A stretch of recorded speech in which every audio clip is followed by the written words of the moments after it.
Barakallahu fik, Hayat. La partie, maintenant, on revient à la partie de lorsqu'on a un texte. كيف نتعامل مع النص. Comment on traite le texte?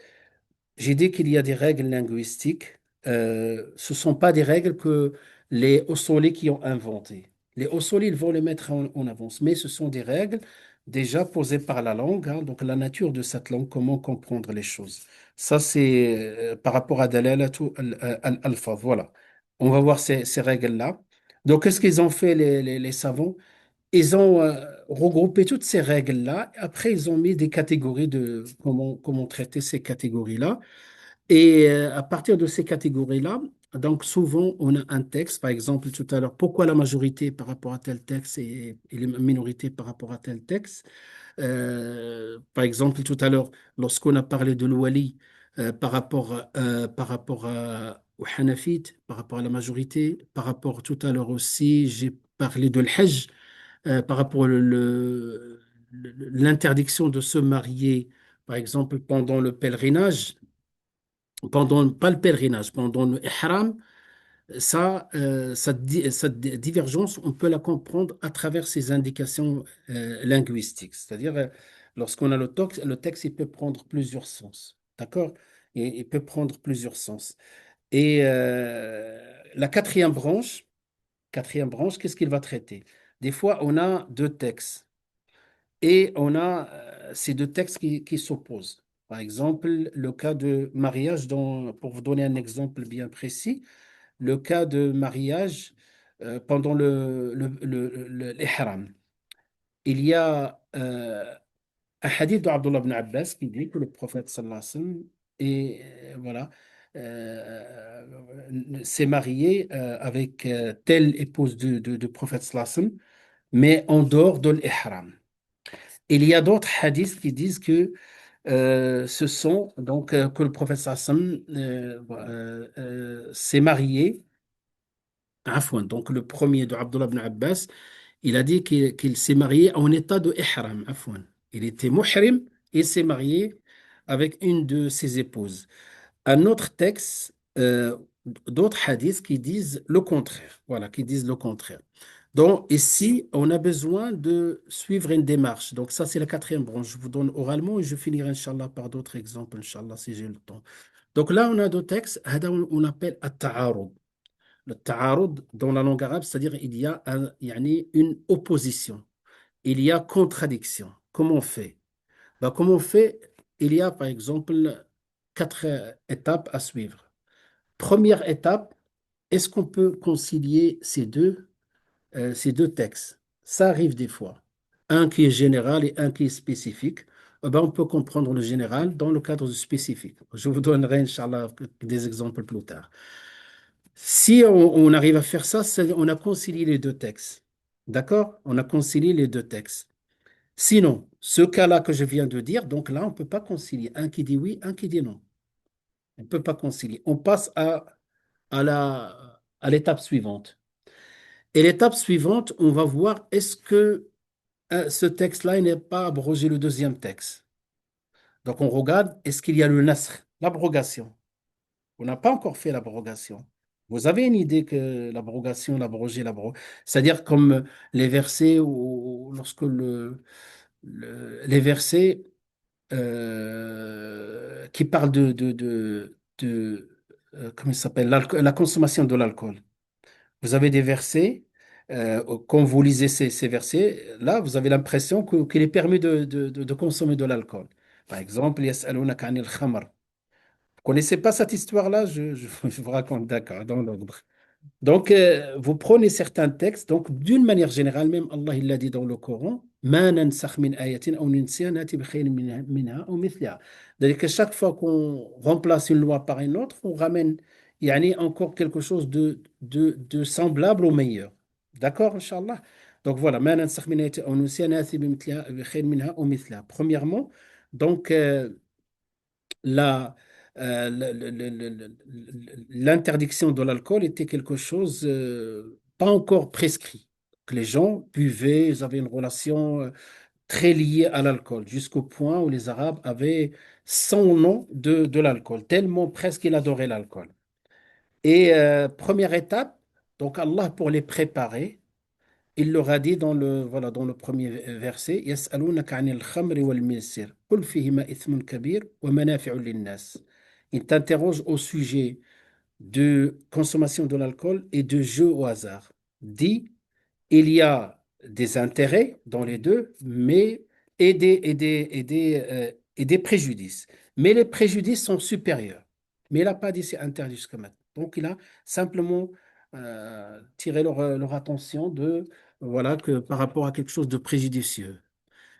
L'étape suivante pour les préparer, l'étape suivante, Allah subhanahu wa ta'ala a dit ولا تقربوا الصلاة وأنتم سكارى.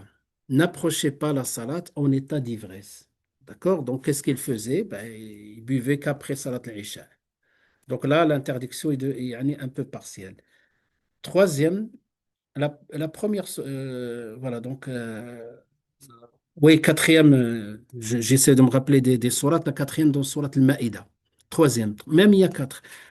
Je parle que de toi. Donc, troisième, Allah subhanahu wa ta'ala par la suite a révélé, euh, d'accord, إنما الخمر والميسر والأنصاب والأزلام رجس من عمل الشيطان فاجتنبوه لعلكم تفلحون. إنما الخمر والميسر والأنصاب رجس من عمل الشيطان إنما يريد الشيطان أن يوقع بينكم العداوة عداوة البغضاء في الخمر والميسر ويصدكم عن ذكر الله وعن الصلاة فهل أنتم منتهون. Donc, ce verset-là est très catégorique, très clair. Donc, Allah subhanahu wa ta'ala dit que le khamr ou le maïsir et d'autres actes sont des abominations de shaitan. Et que shaitan veut mettre la zizanie entre vous et vous éloigner de dhikr et de la salat, du rappel. Et donc là, ijtanibu dans la langue arabe, c'est-à-dire plus que haram. Tout ce qui, donc, vous prenez le haram plus sad de dari'a. C'est ça. Yani, le haram plus sad, tout ce qui est dari'a, tout ce qui est moyen pour y parvenir. Et voilà, donc tout de suite, les compagnies étaient prêtes. Donc tout de suite, on disait qu'il y avait presque un petit fleuve à Médine. Tout le monde a versé le stock qu'il avait du vin. D'accord. Donc le verset 1, 2, ce sont des versets abrogés, mansour. Si tu lis ça, quelqu'un va t'amener ce verset, il va te dire, oh, regarde, il n'est pas interdit le khamr. Simplement, il y a du bien et du mal. Et l'autre. Il a dit simplement en dehors il y a, simplement pendant la salade. Tu ne dois pas être en état d'ivresse. En dehors, tu peux. Mais la réponse est catégorique et ça, c'est pour cela que je vous ai posé la question. Ça fait partie même de la culture générale. Et donc, c'est pour ça, yani, ces deux versets sont abrogés, mansour. Allah, il a préparé, il a voulu, par sa sagesse, par sa miséricorde, il a voulu préparer petit à petit. Et Aïcha, il le disait, s'il y avait que, il a dit que au début, c'était des versets qui parlent de la foi, etc., qui parlent de la foi. Et si le Coran a parlé directement des interdictions, peut-être beaucoup qui vont pas se convertir à l'islam. Donc, il les a préparés, il les a éduqués, et une fois qu'ils étaient prêts, il a interdit.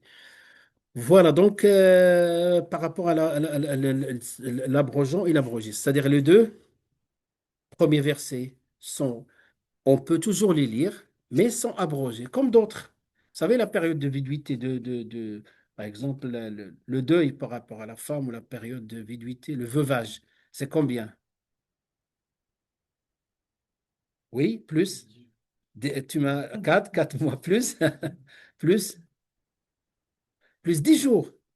Ça aussi, la culture générale. Oui, 4 mois, يعني هادو كلهم في القرآن. Donc ça, c'est pour cela. D'accord. Donc, au départ, c'était un an. Et vous lisez dans le Coran, فعدتهن حولا كاملا, si je ne me trompe pas dans le verset. Vous allez dire, mais 4 mois, 10 jours, حول ici. En réalité, Allah, il a parlé des versets abrogés. Ils sont pas nombreux, mais au départ, c'était pendant la période de l'Jahiliya, c'était encore pire quand une femme perd son mari. Après, donc, il a été maintenu, c'est une année. Et après, il a été abrogé, il a été réduit à 4 mois et 10 jours. Voilà, donc ça, c'est ça ce qu'on appelle l'abrogeon et l'abrogé. Il y a beaucoup de hadiths du prophète sallallahu alayhi wa sallam aussi. Des fois, il a autorisé certaines choses ou bien le contraire. Donc, je ferme la parenthèse. Premièrement, j'ai dit si on a contradiction entre deux textes. On est avec les textes maintenant. Contradiction. Donc, qu'est-ce qu'on fait? On essaie de concilier. D'accord? Le général, le défini, on peut le comprendre par un autre texte qui définit, un qui est indéfini, l'autre qui est défini. Par exemple, le Coran, il parle d'une expiation dans laquelle il faut libérer un esclave croyant, un autre qui dit libérer un esclave tout court. Ben, le jam', il y a certaines règles. Le jam', c'est quoi? يعني, on regarde laquelle qu'on va suivre, puisque un verset qui dit esclave, l'autre esclave croyant. Ben là, ça c'est indéfini, l'indéfini, ben on peut comprendre l'indéfini par le défini. Voilà, et on applique les deux versets. C'est pour cela le mujtahid, il va pas venir prendre un verset et il donne une prescription. Non, il faut voir tous les textes. Voilà. Donc, dans ce cas-là, on arrive à faire la conciliation, comme si on a un algorithme. Donc, si possibilité de faire voilà, si possibilité de faire la conciliation entre les textes, exit et on sort. Donc, voilà, solution. Par contre, sinon, on passe à vérifier l'abrogation et l'abroger, l'abrogation. An-nasikh wal-mansukh. Ils sont pas nombreux, mais simplement une démarche importante. An-nasikh wal-mansukh, an-nasikh wal-mansukh, il faut avoir un texte catégorique, soit le Coran qui l'indique, soit la Sunna, soit yani, des hadiths authentiques, témoignages des compagnons. D'accord? Sinon, c'est pas tout le cas. C'est très peu de nasikh wal-mansukh, c'est pas beaucoup. Après, on passe à la troisième que je voulais ici surtout souligner, c'est on va faire ce qu'on appelle, donc on a ta'arud, on a contradiction, passer la première étape, deuxième, troisième, on va faire la prévalence. On va dire ce hadith-là ou ce hadith finalement. Parce qu'ils ne sont pas conciliables. Abdullah ibn Abbas dit oui, et voilà, l'autre texte dit non, rapporté par plusieurs. Comment on va faire? En général, on cherche. Si un hadith authentique, il passe avant le hadith qui n'est pas authentique. Ils sont contradictoires, mais un qui est authentique et l'autre est daïf. Ah ben, le daïf, on ne tient pas compte. D'autres, maintenant, les deux sont sahih. Comment on peut faire? Comment on peut faire? Ben, donc, on a des indices. Oui, on a un indice. C'est que l'épouse du prophète sallallahu alayhi wa sallam, il a dit, le prophète sallallahu alayhi wa sallam s'est marié avec moi en état, yani, hors ihram. Donc, elle qui est plus concernée qu'Abdullah ibn Abbas. Et donc, vous voyez ce que je veux dire. Vous avez compris. Donc, on va privilégier ça. C'est ça ce qu'on appelle يعني on va faire la prévalence que j'ai dit tout à l'heure. Voilà. Si on n'arrive pas, il y a plusieurs manières de faire la prévalence. Si on n'arrive pas, à ce moment-là, donc c'est là où l'alim, donc vous voyez, il a passé par toutes ces démarches. Et là, si Imam Malik ou l'imam Ahmed ibn Hanbal il dit je ne sais pas, ça ne veut pas dire qu'il ne sait rien. Il a beaucoup de connaissances, mais il n'a pas encore réussi à faire la prévalence. C'est l'ijtihad, ce n'est pas quelque chose comme ça qui va sauter aux yeux, donc quelque chose de très pointu et on n'a pas le droit de dire hada halal ou hada haram comme ça. Il faut vraiment déployer tout notre effort. Tfaddal. Il faut prendre en considération le, le transmetteur, faire savoir Oui, que le hadith, oui, oui. quand on avait allé à l'Albanie, qui n'a pas la même, par exemple, si on compare à Bukhari, au Ah niveau de oui, il l'authentification n'y a du pas de Coran, c'est pas comparaison, la même même pas. rigueur. Même pas comparaison, non. Compare même pas. Yani le Bukhari, tous ces hadiths n'étaient pas du tout critiqués. Ceux qui étaient critiqués, même on a critiqué ceux qui ont critiqué et que leur critique n'était pas fondée. Ouais. Voilà, voilà. D'ailleurs, dans le livre sur le 73 groupes que j'ai écrit, donc, première chose, pour montrer que le hadith est très léger au niveau de l'authenticité, bien sûr, il a été validé par le hadith sahih par rapport à Al-Albani, rahimahullah. Mais parmi mes arguments, j'ai commencé par dire que ce hadith n'a pas été rapporté ni par le Bukhari ni par Muslim. Si c'était rapporté par le Bukhari et Muslim, on n'a même pas posé la question de l'authenticité. Et le fait, pourquoi? Ben, ça ne veut pas dire que le Bukhari doit rapporter. Non, le Bukhari ou Muslim, ils ont essayé de couvrir tous les chapitres de Din. Voilà, ils ont essayé de couvrir. Ça, c'est s'il fait partie de Din, sans aucun doute, ils n'ont pas trouvé, ils n'ont pas trouvé de texte, voilà, qui va avec le contenu de ce hadith-là. Voilà, on peut vérifier par beaucoup de choses, par rapport au rapporteur du hadith, par rapport aussi au transmetteur du hadith. Ça pourrait être aussi quelque chose, on va voir dans les indications linguistiques, donc quelque chose de ce qu'on appelle catégorique dans le sens, et un autre qui est conjonctural dans le sens. On privilégie le catégorique. Donc ça, c'est celui qui va, c'est pour cela la quatrième branche, celui qui va يعني, faire ce ijtihad, il a يعني, l'ensemble des connaissances. Il est obligatoire pour lui de connaître tous les domaines, toutes les branches de usul al-fiqh. Après, donc, si on n'a pas de texte, on n'a pas toujours des textes. Donc, dans ce domaine-là, l'ijtihad, il passe al qiyas, etc. Dans cette branche aussi, la quatrième, je préfère vous dire oralement rapidement, Inch'Allah, dans cette quatrième branche, on explique par exemple, qu'est-ce que le mujtahid, celui qui va faire, yani, utiliser toutes les branches, qu'est-ce que le mujtahid et qu'est-ce que, à l'opposé de le mujtahid, al-muqallid. Donc, soit on est mujtahid, soit on est muqallid. Qu'est-ce que le mujtahid? Donc, il y a plusieurs degrés de mujtahid, mujtahid mutlaq, mujtahid soit un mujtahid dans, يعني mutlaq comme l'a'imma al-arba'a, les quatre. Soit on est mujtahid dans l'école, hein, on utilise, parce que chaque école, elle a ses fondements. Il a usul al-fiqh, mais il les a, voilà, construits d'une manière différente. Voilà. Donc, c'est pour cela, lui, il maîtrise l'école malikite, mais pas les autres écoles. Ou hanafite. Et le mujtahid, par exemple, lui, il est devant une situation. Hein, donc, devant une situation, pour lui, c'est une obligation de chercher lui-même le statut de cette situation. Il n'a pas il n'a pas le droit d'imiter, d'être muqallid, sauf vraiment des cas exceptionnels. Donc, ça, c'est le muqallid, ou celui qui imite. Donc, il imite une école. Et bon, pour imiter, même aujourd'hui, nous, on est loin même de Muqallid par rapport à l'échelle qu'ils ont tracée. C'est-à-dire l'échelle 0, c'est Muqallid, et on monte jusqu'à 100%, c'est Mujtahid Mutlaq. Ben, on ne se retrouve même pas dans le Muqallid. Vous savez ce que c'est? Yani, Muqallid, c'est au moins connaître l'école, connaître les avis de l'école. Par exemple, tu es pèlerinage, tu arrives, tu es maintenant, je ne sais pas, Shafi'ite. Tu sais que les trois formules, vous connaissez les trois formules de l'Hajj? Ben, les Shafi'ites, ils ont une préférence par rapport par exemple, par rapport à une formule sur trois.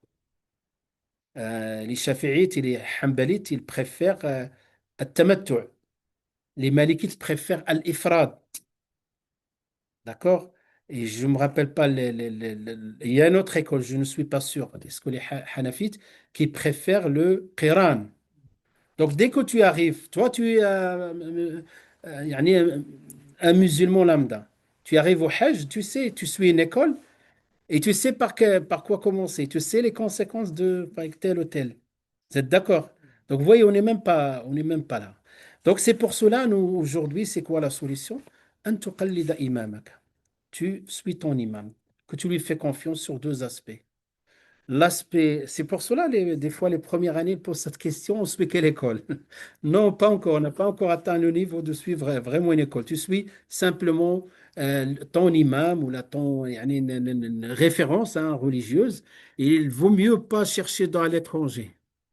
Parce que si vous êtes une situation, par exemple, je ne sais pas, tu n'arrives pas à rentrer, tu es mineur, tu n'arrives pas à rentrer au lycée ou là au collège avec ton foulard, on te demande d'enlever, bah, appelle certains, ils vont te dire tu dois faire le hijra, tu dois quitter la France. Voilà. Là, c'est que l'erreur, c'est pas lui. L'erreur, lui, c'est basé sur son contexte. Ben, toi, tu t'es trompé, tu as posé la question à quelqu'un qui ne connaît pas ton contexte. Tu dois poser la question aux savants d'ici. Et donc, le taqlid, tu fais confiance à ton imam sur deux critères.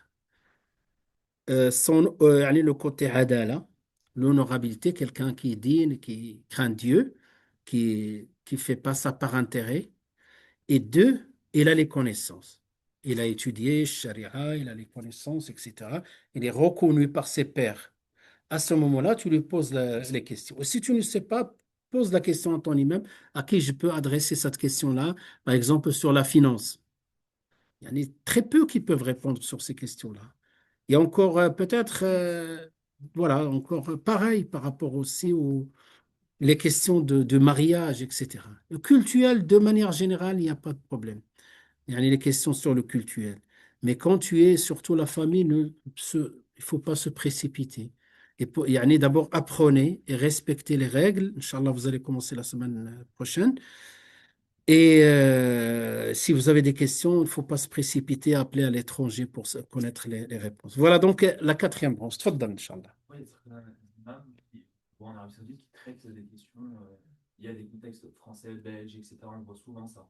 Pourquoi est-ce que c'est pas, ils nous renvoient pas à des interlocuteurs locaux? Oui, c'est une excellente question. Pourquoi ils ne renvoient pas? De manière générale, yani, il y en a qui renvoient parce que ce sont des règles de usul fiqh même, on va les trouver chez les savants comme le Qarafi, comme Ibn Taymiyyah, Ibn Qayyim Jawziyya, que quelqu'un qui fait la fatwa, c'est quoi la fatwa? Il te donne un avis juridique circonstancié, c'est-à-dire sur mesure par rapport à ton cas. Il va te poser plein de questions et après il te donne par rapport à ton cas. Vous voyez, il a déployé tout ce qu'on a dit et ce qu'on n'a pas encore vu. Et à ce moment-là, il va te dire, au nom d'Allah, ça c'est autorisé pour toi ou pas autorisé. Ils disent parmi les conditions, c'est la connaissance de contexte. La connaissance de contexte, c'est la connaissance de urf. Quelqu'un qui est étranger ne peut pas connaître le urf. Et on a vu avec les troisième années, donc la troisième année, que la fatwa change en fonction, et ça c'est tous les savants, en fonction du temps, de l'espace. Je ne dis pas la fatwa change, l'islam change. Non, simplement certains détails juridiques, circonstanciés changent en fonction du temps, de l'espace et beaucoup de choses. Donc, eux, en général, donc soit il y a ça, normalement ils ne répondent pas, ou là peut-être ils répondent sur questions qui ne changent pas. Par exemple, les ibadat, ils ne changent pas les ibadat. Ils ne changent pas, ils peuvent répondre sur ça. Mais les questions sociales, les questions, certaines choses de transaction, oui, ils peuvent aussi répondre. Mais certaines choses qui touchent vraiment à la manière dont la société fonctionne, ils ne peuvent pas répondre sur ça. Donc ça, c'est déjà une condition. Après, ils ont une mauvaise opinion sur nous et pensent que, comme des fois quand on fait venir des imams, du bled et tout ça, ils pensent que leurs sujets vont nous apprendre comment faire les ablutions, voilà, comment faire les 4 rak'at de Dohr, etc., comment apprendre à réciter la Fatiha. Ils ne savent pas qu'on a des moujaz, des qira'at al-ashr ici, qu'on a des gens qui ont étudié la charia de manière approfondie, ils ne savent pas petit à petit. Donc, c'est pour cela qu'ils ont une mauvaise opinion sur nous. Ils pensent qu'il n'y a que des ignorants. Et surtout, c'est pas de leur faute. Il y a certains, la branche, hein, je le dis, vous n'avez pas vécu ça, la branche donc les salafistes qui étaient très, très rigoristes. Quand ils les appellent, on a des mubtadi'a, ya sheikh, on a que des mubtadi'a qui font des innovations, qui adorent les tombes, ubbad al-qubur. Donc, comment tu peux demander à quelqu'un qui font des actes cultuels devant les tombes, hein, le shirk, ça c'est le shirk, bien sûr, nous, on n'est pas dans ça du tout, au contraire. Et donc, des fois on fait, on donne des informations et on trompe les chouïoukhs là-bas, ils sont obligés des fois de donner une réponse. Pour lui, il n'y a aucun recours si ce n'est donner un avis. Donc, il y a tout un contexte qui a... Mais, alhamdoulilah, de plus en plus en train de comprendre. Donc, alhamdoulilah. Troisième branche, c'est bon? Plus de questions? D'accord, il reste, alhamdoulilah, il y a beaucoup de baraka ce matin. Donc, dalalatul alfaz. Dalalatul alfaz, donc je fais vite pour profiter le maximum. Donc, on parle de l'importance de connaître les indications linguistiques. Là, c'est en présence d'un texte. En présence d'un texte. Je fais que le résumé de chaque slide. دونك تعد معرفة معاني الألفاظ أو دلالة الألفاظ وما يترتب عليها أمرا أساسيا لفهم النصوص الشرعية واستخلاص الأحكام. Donc la maîtrise des sens du terme et leur implication est indispensable pour comprendre les textes juridiques et en déduire correctement les règles ou les prescriptions juridiques. إذ لا يمكن إدراك حكم الله أو الحكم الشرعي دون فهم دلالات ألفاظه. Sans cette compréhension linguistique, il est impossible d'extraire une prescription ou d'obéir pleinement à Dieu subhanahu wa ta'ala. Tu peux passer à côté de la volonté divine. ودونك ولذلك اشترط علماء الأصول في المجتهد أن يكون ملما بدلالات اللغة العربية التي نزلت بها النصوص. Les savants des fondements du droit musulman ont donc exigé que le mujtahid possède une connaissance approfondie de la langue arabe dans laquelle les textes religieux ont été révélés. Jusqu'au point comme le Qarafi, donc parce que là, je suis dans le domaine de Usul Fiqh, donc vous allez entendre les noms des savants dans ce domaine-là, comme le Qarafi. Donc, Qarafi, donc presque il dit, c'est ne pas connaître les indications linguistiques et le sens des termes, ça implique l'ignorance et des fois adorer Dieu avec ignorance. Dalala, donc le terme dalala qui veut dire de la racine dal ou lam ou lam. Donc dal ou lam, الذي يدل على الإرشاد والتوجيه. Donc qui désigne donc le fait d'indiquer un sens par un signe. في أصول الفقه الدلالة هي حالة يفهم منها معنى آخر ويتوصل بها إلى حكم لم يعرف من قبل. Et donc ici en usul al-fiqh, la dalala est l'état d'une chose qui permet d'en comprendre une autre ou d'être guidé vers un sens juridique qui n'était pas encore connu. Même tu prends le texte, avec le texte, tu utilises les dalala pour mieux comprendre. Et pour faire court, donc, l'ulama, pour mieux nous enseigner, comprendre ces indications, donc, il subdivise, hein, il subdivise le texte, si vous voulez, le terme en quatre catégories. En quatre catégories. Il se peut qu'un terme rentre dans les trois à la fois, et des fois, le fait de subdiviser de cette manière-là, on va définir, et vous allez voir quelques conséquences que je dirai, Inch'Allah, rapidement. Donc, en tenant compte du contexte d'utilisation du terme. Donc, il y a des termes, le même terme, il peut avoir trois sens. Quand je dis trois sens, par exemple, prenons le cas de salat.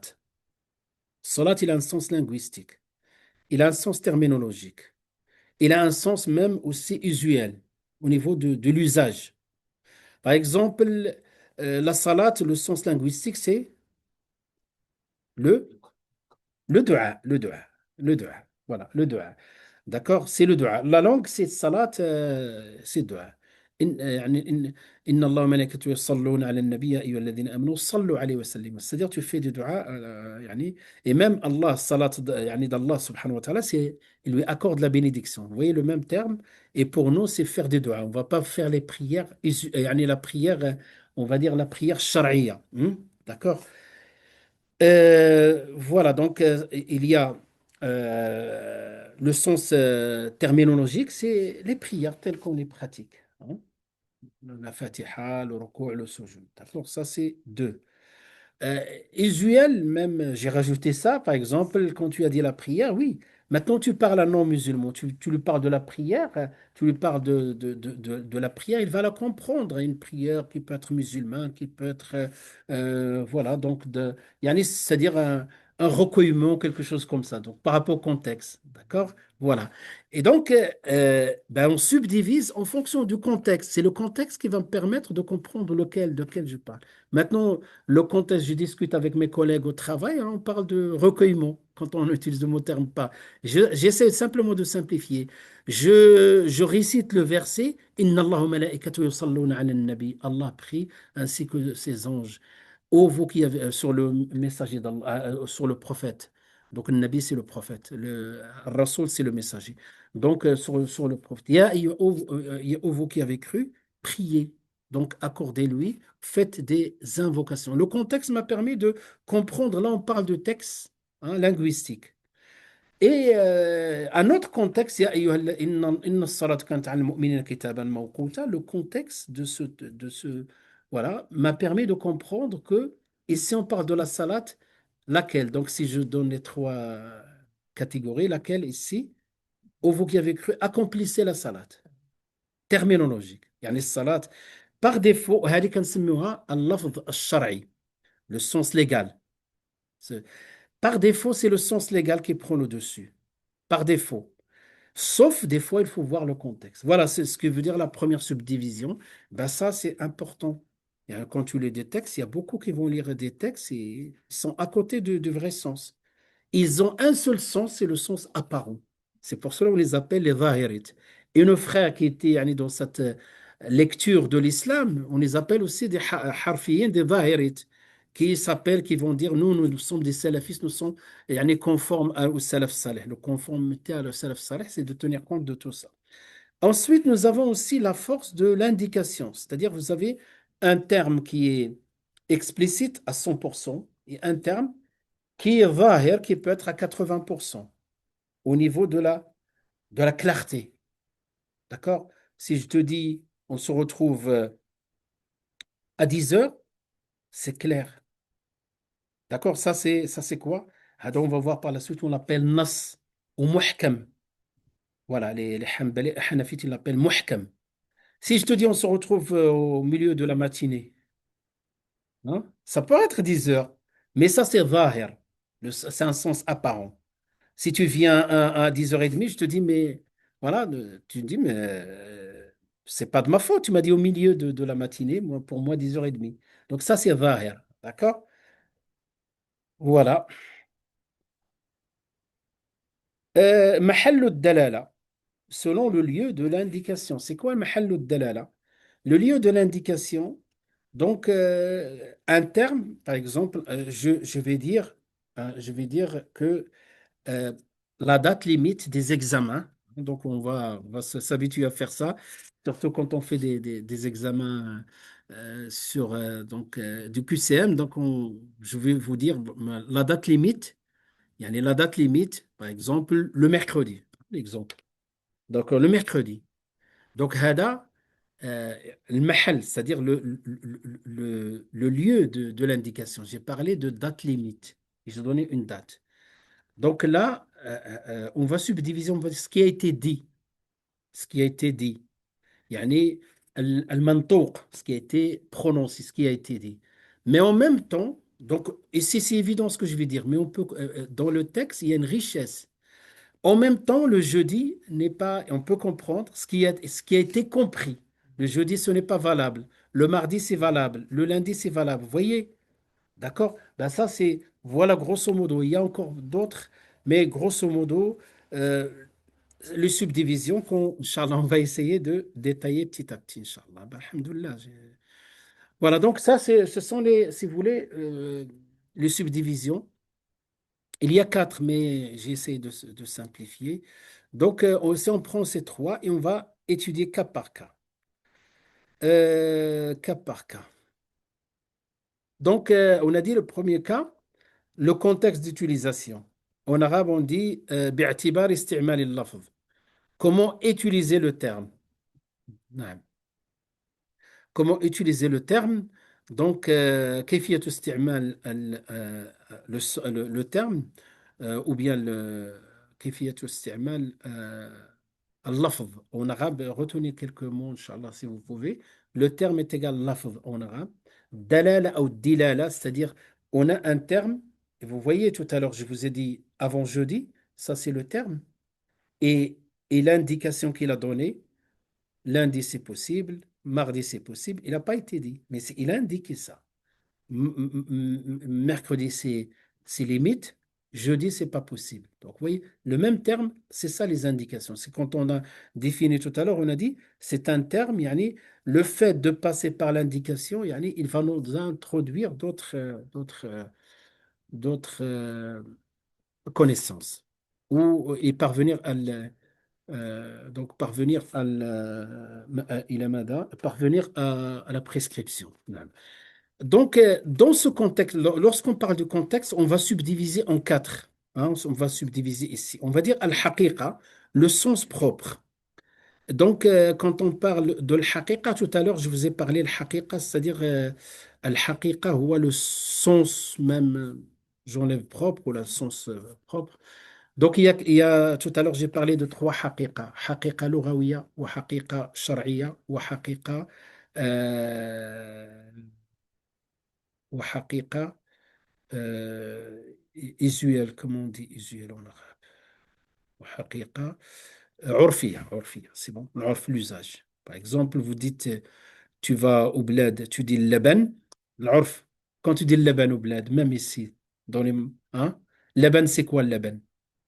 Vous volonté. Ah, le lait fermenté. Tu vas en Arabie Saoudite, par exemple, au Golfe, tu dis le laban, ça veut dire quoi? Le lait. Le lait. Parce que dans la langue arabe, c'est le lait. Le laban, il s'appelle le lait. D'accord? Donc, voilà. Donc, le haqiqa al-lughawiya, c'est le lait. Laban. الحقيقة الشرعية, ici, on parle pas de, voilà, الحقيقة الشرعية, c'est ce qui sort, par exemple, du mamelle d'une bête ou bien du sein d'une mère. Donc, on dit الحقيقة الشرعية. Si on veut juger une personne, est-ce qu'elle a un frère, une sœur, يعني, frère ou sœur d'allaitement, donc s'il lui donne il mélange يعني, de lait de la pharmacie en poudre, ça n'implique pas qu'on a créé l'interdiction ici. C'est pas sa mère du lait. D'accord? Par contre, lequel haqiqa al-shar'iyya, le lait, c'est ce qui sort du sein de la maman. D'accord?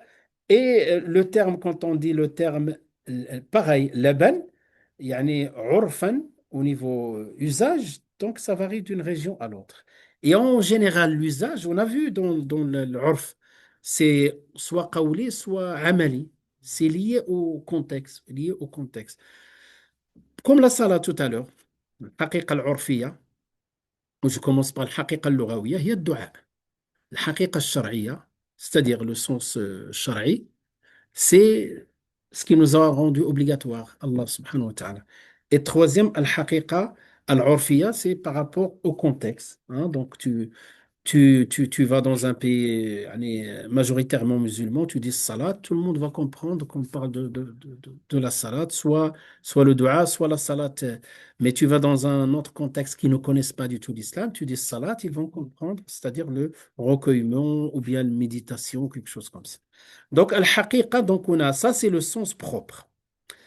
Après, on a donc les trois rentrent dans le un, hein, ce que je viens de dire. Ensuite, on a le sens figuré, al-majaz. Al-majaz, le sens, al-majaz, c'est le sens figuré. Quand j'ai dit al-haqiqa, le sens propre, ne confondez pas, c'est à l'intérieur qu'il y a les trois.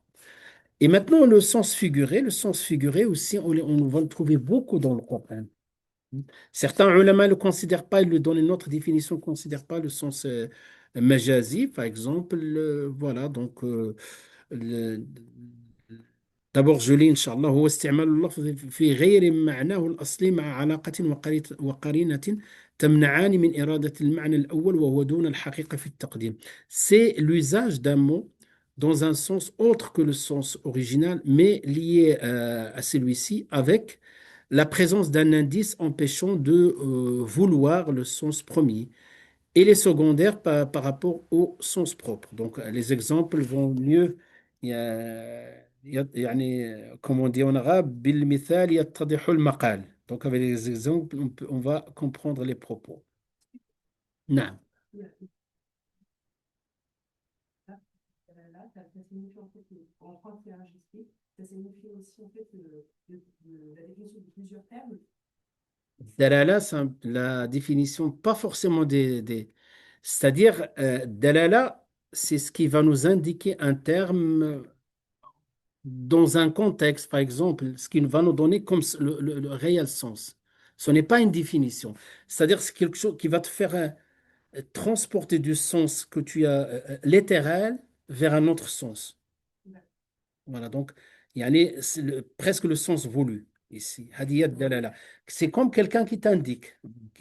Voilà. Ce terme-là, on va pas tenir compte que du terme. Ça peut être que le terme, comme ça peut être aussi qui engendre, qui va indiquer. Regarde, avec cet exemple, peut-être ça va être plus clair.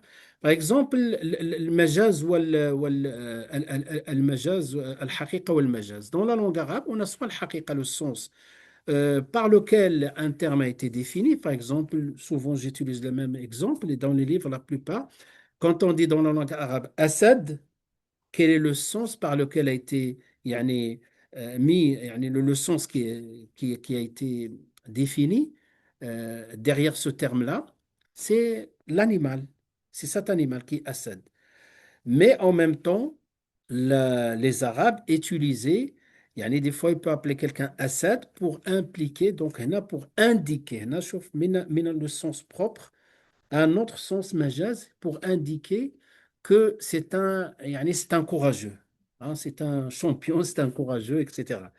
Voilà, donc c'est pour cela, entre parenthèses, j'ai pensé à, je suis pas très très foot, mais j'ai pensé, vous voyez les, une équipe, hein, une équipe parmi les équipes, moi tous les pays sont mon pays. Moi, je suis international dans ma pensée. Et donc, lorsqu'on parle de les Lions de l'Atlas, ça vous dit quelque chose? Voilà. Donc, c'est dans ce sens, les Lions de l'Atlas, c'est-à-dire un amajaz pour dire les champions. Vous voyez? D'accord, je ferme la parenthèse. Donc, par contre, si je trouve le mot Assad, lion, je ne vais pas dire automatiquement qu'est-ce qu'il indique. Hein, je ne vais pas dire le haqiqa qui s'impose, c'est-à-dire l'animal, d'accord, qui s'impose. Sauf si, regardez, sauf s'il il peut passer de l'haqiqa al majaz. Là, ça, c'est sa place originale. Il peut passer de là à là s'il y a un indice. C'est quoi cet indice? Le contexte va me faire penser qu'il ne s'agit pas ici de l'animal, il s'agit de, voilà, de surnoms qu'on donne à certains. Par exemple, on va dire يعني انتصر الأسد على على الفريق الثاني. Par exemple, je trouve ce texte-là. Le lion a gagné contre ses adversaires. Ses adversaires, encore. Mais là, je parle dans le contexte, par exemple, du sport. Là, cet indice-là, parce que le Assad, lui, il ne fait pas de compétition, le lion. Lui, il vit naturellement. Il ne fait pas de compétition. Là, j'ai introduit le terme, il y a un sens de compétition. Ça veut dire automatiquement, cet indice-là va me faire passer du sens propre vers le sens figuré. Yani ça, c'est simplement la langue arabe. Mais après, l'application, vous allez voir que c'est important. Si, parce que si on reste que sur le sens propre, la surface du terme, on peut désobéir à Allah subhanahu wa ta'ala à travers des, voilà. Donc, à travers des prescriptions, à travers voilà, des prescriptions et à travers des textes. Donc voilà, on est toujours dans la première catégorie. Dans la première catégorie, vous voyez ici le contexte. Le contexte, là, je vais dire, il y a trois choses. Il y a le haqiqa, il y a le majaz, et trois, ce qu'on va voir, al, euh, as-sarih, quelque chose d'explicite. Euh, explicite, on peut trouver ici le contexte, as-sarih. Et donc, si vous voulez, le un marche avec le 2. Et le 3 avec le 4. On donnera des exemples, d'ailleurs, qui sont cités ici. Qu'est-ce que le sens sarih, explicite? Euh, Supposons maintenant quelqu'un, voilà, surtout ne répétez pas cette phrase, jamais. Même si tu veux apprendre à ta femme, tu lui dis, je vais t'apprendre, je ne sais pas à lire, hein, bien, il ne connaît pas peut-être telle langue, tu lui dis pas, tu es divorcé. Si tu lui dis ça, attention. D'accord, donc, hada sarih, explicite. Et l'autre, kinaya, par exemple, on peut dire i'taddi. Allez, observe ta période de viduité. Ah. Là, le premier, c'est un sens explicite du divorce. Et al-kinaya aussi, c'est un sens qui nous laisse comprendre, voilà, qu'il s'agit d'un divorce. La différence entre les deux, c'est que celui-là n'a pas besoin d'interprétation.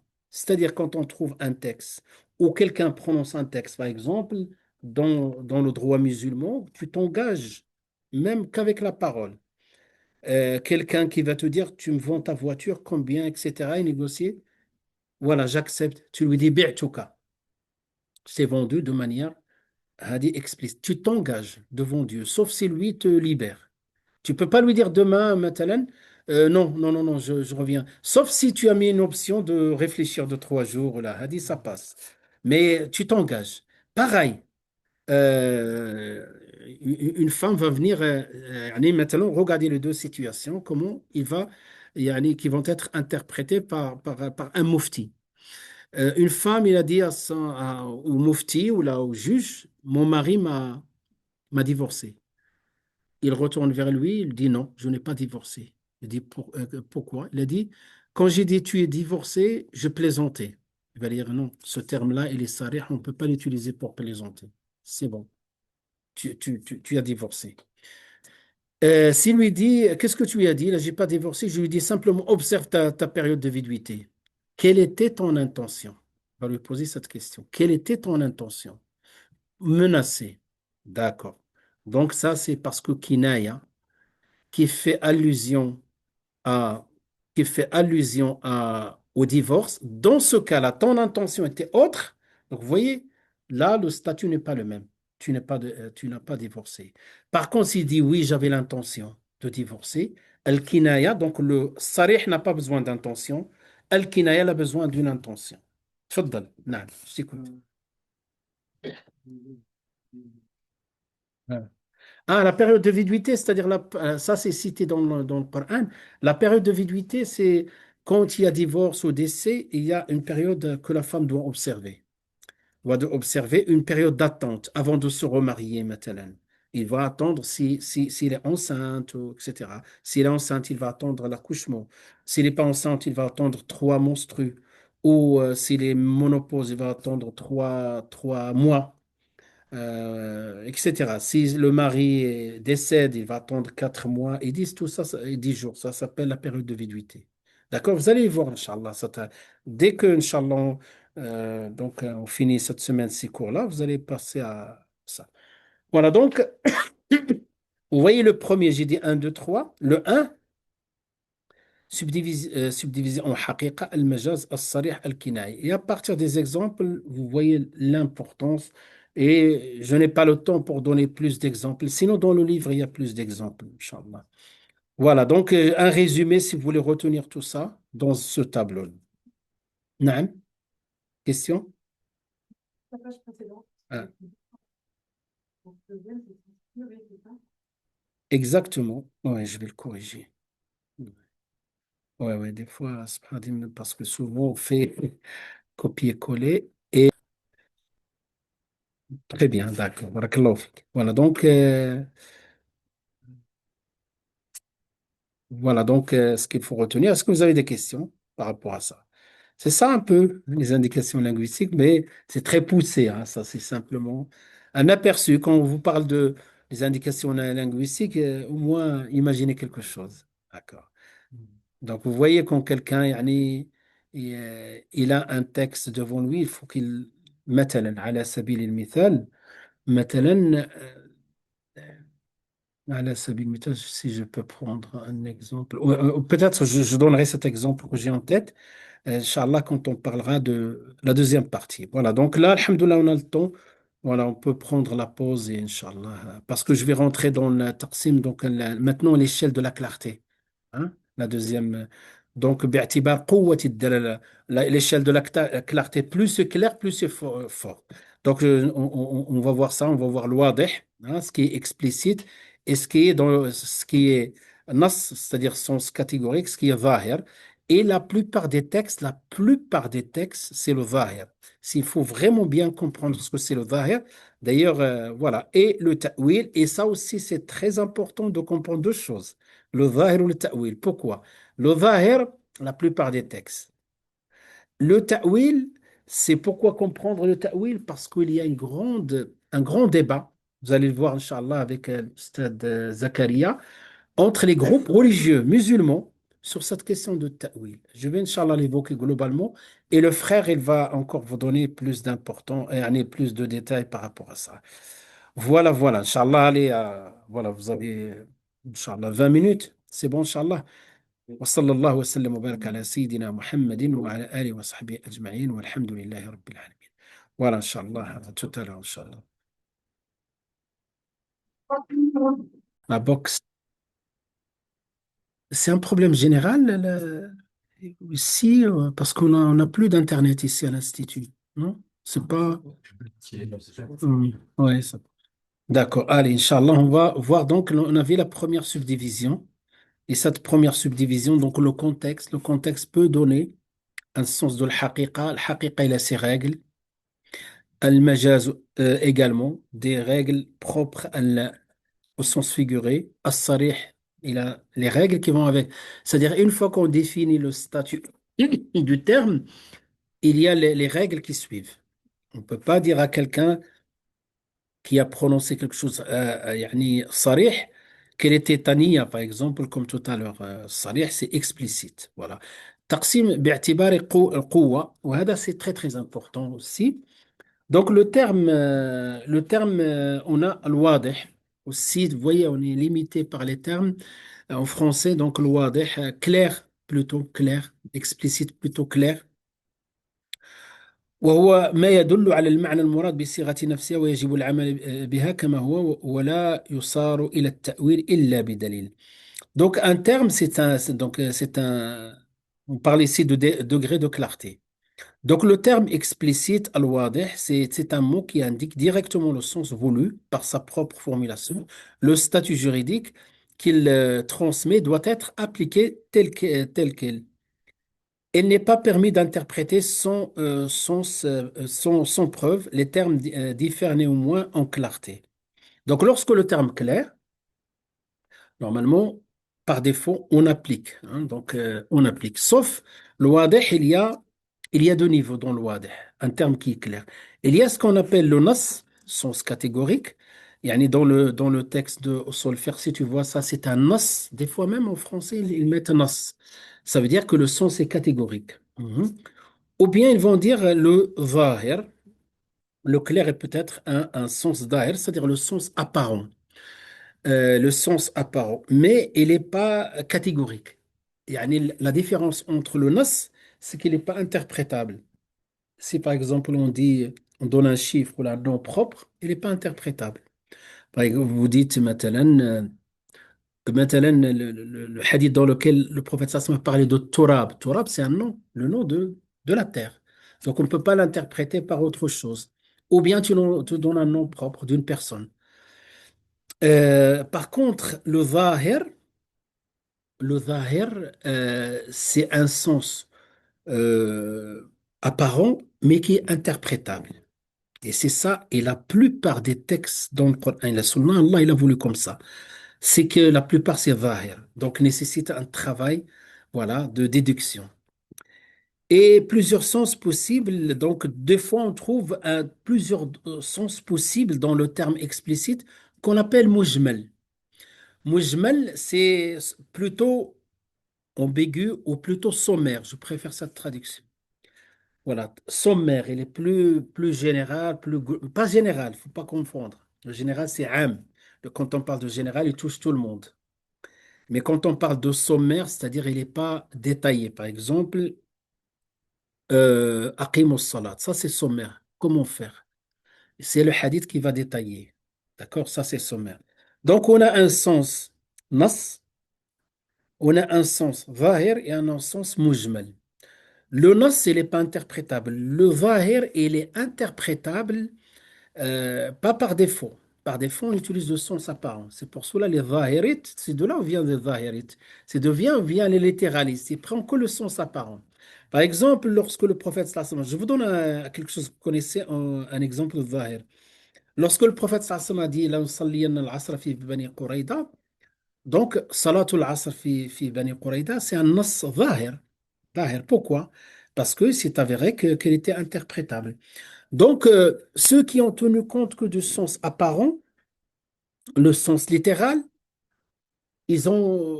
voilà, ils ont fait la salate même, ils sont arrivés au Isha, hein, le temps de l'Isha. Ils ont fait Abanu Qurayda. Ça, c'est le Zahir. Euh, il n'est pas Nas. Si c'était Nas, les Sahaba, ils seraient tous d'accord. Si c'était un Nas catégorique. Mais la manière, la nusalli al-asra fi Banu Qurayda. D'accord? Après, les autres qui ont prié sur terre, sur terre, sur place, je voulais dire, sur place, quand c'était le temps de l'Asr, ils ont interprété, c'est ça la différence, ils ont interprété ce qu'on appelle, donc le terme interprétation, on va le voir, oh, ta'wil en arabe, ta'wil. Donc le sens apparent ou explicite est peut-être nas, qui n'est pas interprétable du tout, soit un nom propre pour retenir, soit par exemple un chiffre, par exemple un quart dans le droit successoral, la moitié, tout ça, ce n'est pas interprétable. D'accord?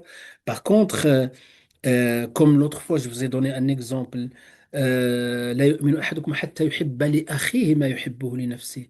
Nul n'est véritable croyant que jusqu'à ce qu'il aime à son frère ce qu'il aime pour lui-même. D'accord? Ben, ça, ce nas-là, ce texte-là, il est zahir parce qu'il peut être, yani par défaut, c'est ton frère dans la religion. Mais quand tu regardes, si tu que ton frère dans la religion, c'est limité. Ça reflète pas la rahma de l'islam. Et donc là, il a été interprété par ton frère l'humanité. D'accord? Passer yani le sens apparent par défaut au sens deuxième degré, ça s'appelle interprétation, ça s'appelle le ta'wil. Et ce mot-là fait beaucoup de bruit. On va voir, Inch'Allah. Voilà. Sinon, si donc le premier n'a pas besoin d'interprétation, le deuxième susceptible d'avoir une interprétation, le troisième obligatoire de le détailler. Le troisième, c'est al-mujmal. Mujmal, c'est quand vous prenez table de matière, hein, vous avez le mujmal. Hein, voilà. Après, les détails sont à l'intérieur du livre. Voilà. Voilà, le nas prime. Et pourquoi on a besoin de ça? Parce que le nas prime sur le zahir. Tout à l'heure, on a parlé de cas de contradiction, n'est-ce pas? Comment on fait quand on a deux nas opposés, deux textes, quand je dis. L'ambiguïté ici qu'il faut souligner, c'est que des fois, on va dire un nas, deux nas. Et d'une manière générale, quand on dit le nas, yani si tu es en dehors de usul al-fiqh, tu parles du texte tout court, quel que soit le degré de clarté du texte. D'accord? Et quand tu es dans usul al-fiqh, tu parles de nas. Et nas, je pense ici, les Hanafis, ils ont bien fait de distinguer, de dire muhkam. Je pense pourquoi j'ai pas utilisé muhkam parce que ce n'est pas utilisé par la majorité, utilisé par les hanafites. Mais ici, le muhkam, là, tu distingues le texte. Voilà, tout texte, Coran, Sunna, c'est nas par défaut. Mais muhkam, tu sais que c'est un texte qui a un seul sens. Mais il se trouve que la majorité ont utilisé le nas et c'est pour cela le terme, quand tu es dans le contexte, le terme change tout à l'heure. On a dit, par exemple, il peut être le sens usuel, comme il peut être le sens linguistique, en fonction du contexte.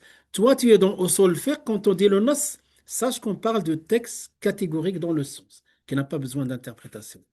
Et donc, on a besoin de subdivision. Quand on a ta'arud, contradiction, on va privilégier le nas sur le zahir, n'est-ce pas? Et le zahir sur le mujmal.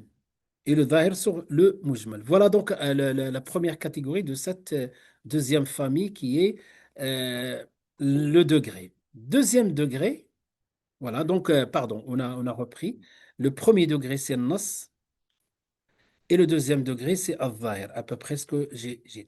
Et il se trouve que yani, les textes, on va dire législatifs, les textes, yani, les textes législatifs sont en forme de if'al la taf'al, fais ne pas faire.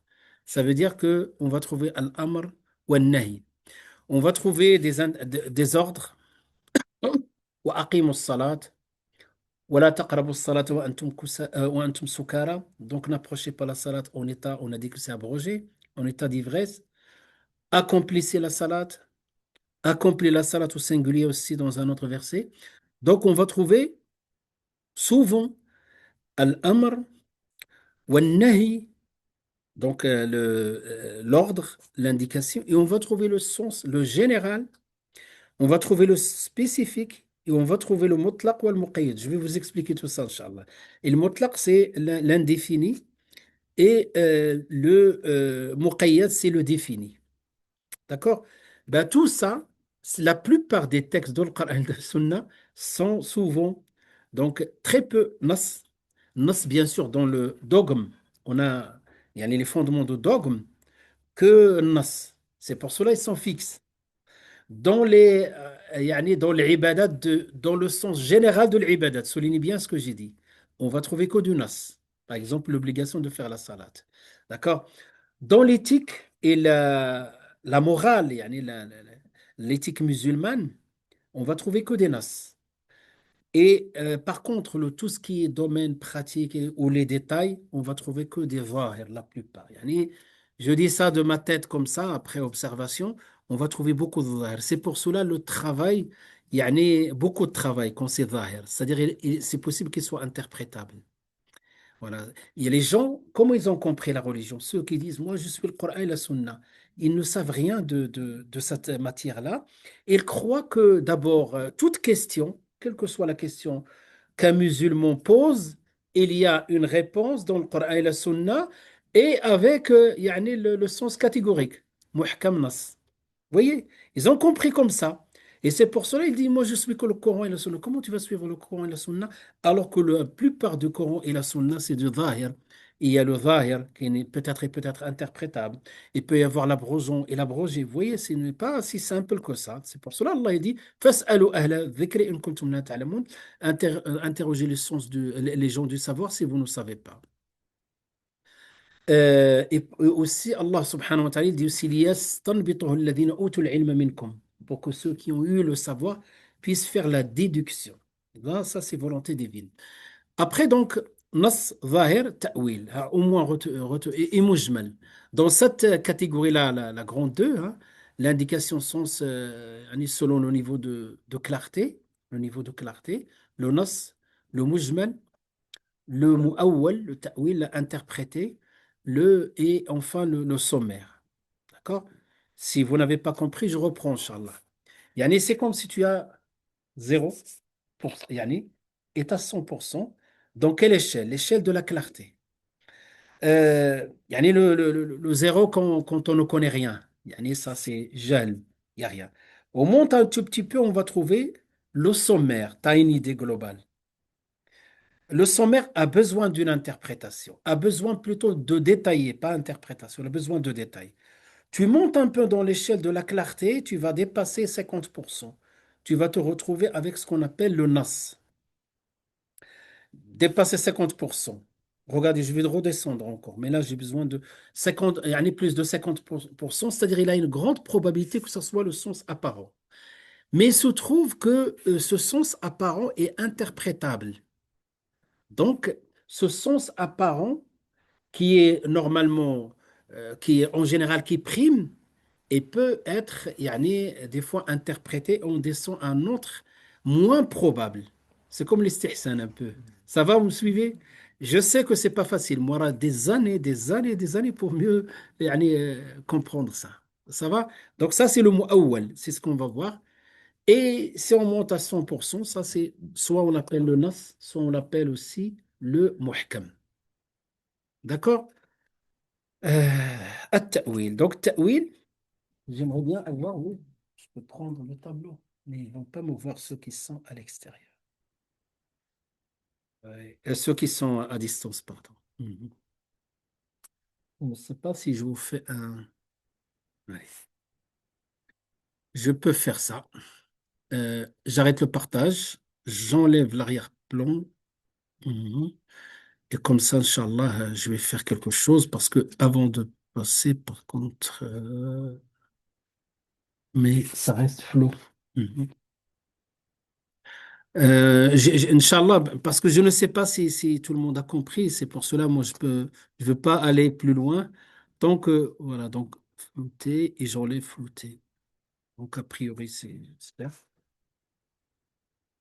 Ah oui, mais j'ai fait ce qu'il fallait pas faire. Il fallait garder une page, voilà, une page. Vous arrivez à voir un peu le tableau? Ceux qui sont à distance? Hmm. On va essayer, Inch'Allah. On va essayer. Comment on va faire? Il faut que je trouve le crayon. Ah, d'abord, il faut que je trouve ça. C'est ça. Salam D'accord. alaikum, cher. Alaykoum salam. On voit plus le Hein? tableau, là, on voit les slides. Ah, oui, oui, vous voyez les slides, oui. Ouais, mais on voit pas. Euh, Là, ce que je vais faire, je vais arrêter les slides. Non, D'accord. sur l'ordi, on voyait les deux, hein. Là, معليش. D'accord, donc c'est mieux pour que vous voyez un peu plus clair. Donc, il va me suivre. Alors, je prends le stylo, il faut que je fasse attention. Je ne prends pas. Est-ce que c'est le stylo? Hein? Ah. Ah oui. Ce n'est pas grave. Hein? À gauche. Ah oui. Barakallahu fik, merci. Voilà, donc j'espère que... Parce que là, la caméra, il zoom, j'ai envie de- D'accord, regardez. Ici, euh, ça va, vous savez bien faire? Ah. Hein? Peut-être. Ici, bien. Oui, ouais, c'est mieux pour les distanciels. Donc ici, on a l'échelle donc, de clarté. Donc, clarté. Oh là là. D'accord. Donc, oh là là. D'accord. Donc ici, j'ai 0% et ici, j'ai 100%. Tout le monde est d'accord, on a envie de connaître le 100%, comme ça, quand on arrive à comprendre le 100%, c'est-à-dire on se conforme à la volonté divine. D'accord? Donc 0%, c'est le jahl, on ne peut pas parler de... Après, on peut trouver quelque chose qui est sommaire, on va appeler en arabe mujmal. Mujmal, ça vient de ijmal, global. Hein? D'accord, mujmal. Ça, c'est pas, yani, ça, ce n'est pas l'objet de l'explication. Simplement, le mujmal implique besoin de quoi? Je m'excuse ceux qui voient pas le tableau. Besoin de bayan, je le mets en arabe. De détail, hein, de détailler. Exemple ici, salade. On a plutôt ici. Salade. Euh, dans le Coran, dans le Coran, vous avez que la salade mujmal, de manière mujmal. C'est le hadith qui détaille. Ça, ce n'est pas l'objet, ça c'est facile. L'objet de l'explication, supposons je suis ici à 50%. À 50%, même, c'est pas suffisant. Mais la plupart des textes, on va le trouver la plupart, c'est ce cas, qui est al-zahir. Al-zahir. Voilà. Et pour cela, et de cela, qu'est-ce que le zahir? Le zahir, c'est un sens plus probable, voilà, qui est le zahir. Par exemple, quand je te dis, euh, quand j'ai dit, لا يؤمن أحدكم حتى يحب لأخيه ما يحب لنفسه, nul n'est véritable croyant jusqu'à ce qu'il aime pour son frère. Le sens apparent, c'est son frère dans la religion. Parce que dans le contexte de la religion, souvent on parle de la fraternité de la croyance. Ça, c'est le sens d'ahir.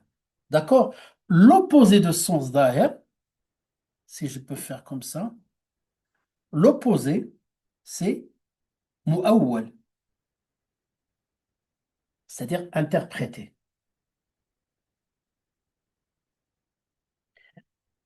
Et en général, c'est celui-là qui prime supérieur.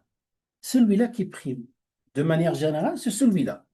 Et nous, na'budullah, yani, souvent, par rapport aux détails, yani, de zahir, tant que rien qui le contredit. Mais il se trouve que des fois, donc celui-là, il se trouve que celui-là, des fois, avec des indices de plus, il y a des indices qui vont nous laisser croire que plutôt ce terme-là, il a besoin d'être interprété. Besoin d'être interprété. Pourquoi?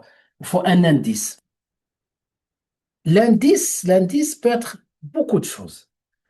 L'indice, par exemple, quand quelqu'un dit, je commence à expliquer, donc la fraternité, les musulmans, quelqu'un l'interpelle, lui dit, mais dans ce cas-là, par exemple, il y a possibilité d'inondation, tu tapes la porte des voisins musulmans, les autres, tu les laisses mourir. Ah, là, il va se retrouver devant une contradiction. Il dit, non, mais l'islam n'est pas comme ça. L'islam, et à partir de là, il va renoncer de sens d'ahir vers le sens interprété. Yani le sens zahir, on ne peut pas renoncer au sens zahir sans preuve. Voilà. Et passer à mu'awwal. Là, on a besoin bien de comprendre ça parce que ça va toucher la aqidah. Vous savez dans quoi? C'est là où yani les, شو نسميهم أهل الحديث, donc les qui disent aujourd'hui nous sommes des salafistes. Il faut étudier l'histoire pour comprendre les vrais, yani les vrais, on va dire, qualificatifs, hein. Donc ceux qui disent نحن أهل الحديث نحن الأثر, en général le zahir, utilisent beaucoup le zahir. Et en même temps, sur les noms, les attributs d'Allah, une grande divergence. Donc il y a entre les Asha'ira et les Maturidites chez les Hanafites aussi. Nous, on les considère Ahl Sunnah wal Jama'a. Mais ils vont diverger sur certains noms, parmi les noms, les attributs d'Allah subhanahu wa ta'ala. Par exemple, lorsque Allah subhanahu wa ta'ala, il va dire, comment on peut prendre, Yadullahi fawqa aydihim, la main d'Allah au-dessus de leurs mains. Donc il faut bien voir ça avec, Inch'Allah, vous allez voir ça dans l'Aqidah. C'est simplement pour vous donner, montrer la sensibilité de ces termes-là. C'est, de ces termes-là, le mu'awwal, l'interpréter. Euh, Par exemple, Ahlul Hadith ou ceux qui disent, yani quand on dit Ahlul Hadith, ça ne veut pas dire qu'ils ont la vérité grand V, hein. C'est ça, simplement donc une tendance, Ahlul Hadith, et au niveau de l'Aqidah. Les Ahlul Hadith, ils disent Yadullah, la main de Dieu. On prend le sens apparent. Que veut dire le sens apparent ici? Voilà, la main, quand on parle de la main, c'est un organe. Mais toujours, il rajoute, Laysa kamithlihi shay. Il ne faut pas imaginer une main comme la main humaine, etc. Ça, c'est l'avis de Ahlu, yani maintenant Ahlul Hadith, c'est ça. Aujourd'hui, par contre,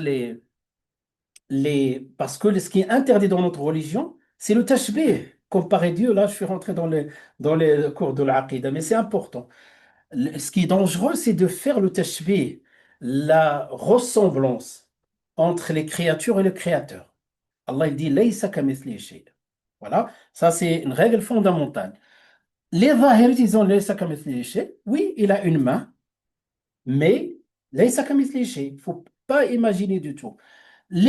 Pareil, pour toujours, par exemple, les Ash'arites et les Maturidites, chez les Hanafites, donc ils disaient que si on dit Allah il a une main comme yani une main, yani un organe, ça veut dire qu'on a fait déjà tashbih. On a fait le tashbih. Donc, quelle est la solution, pour vous, les Ash'arites et les Maturidites? Ils ont dit, on fait le ta'wil. Ça veut dire que le sens apparent de la main, on va l'interpréter. Ce n'est pas la main, c'est la force, maintenant. Vous voyez? Je ne suis pas en train de faire la prévalence ici, de vous dire ceux, ils ont raison, ils n'ont pas raison. Pour nous, ils sont tous Ahl Sunnah wal Jama'a. D'accord? Donc, vous voyez, mais passer de Zahir à Al-Mu'awwal, à l'interpréter, il faut deux conditions. Premièrement, preuve. Eh oui, les textes de l'Qur'an et la Sunna, il faut des règles, des lois pour les deux. Preuve, une raison valable.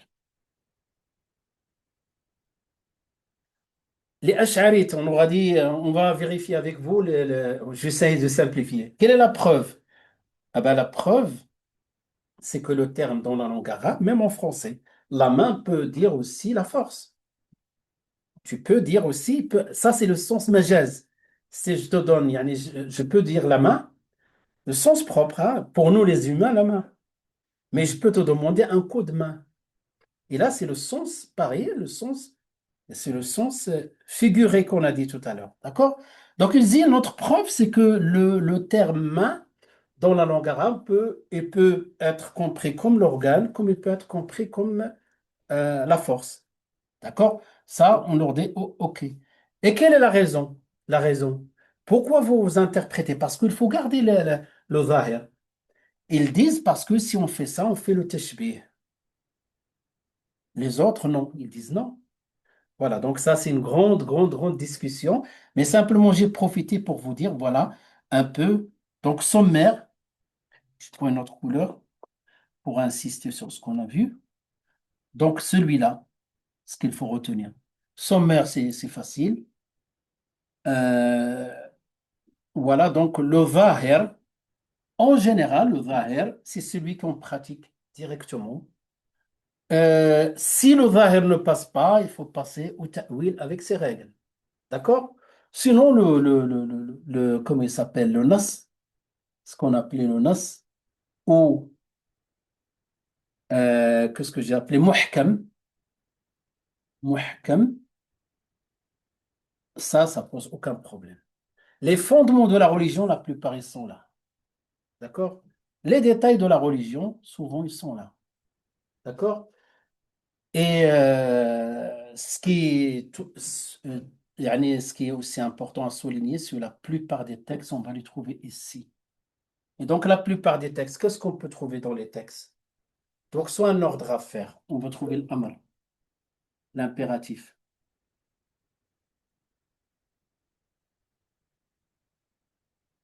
On va trouver l'impératif.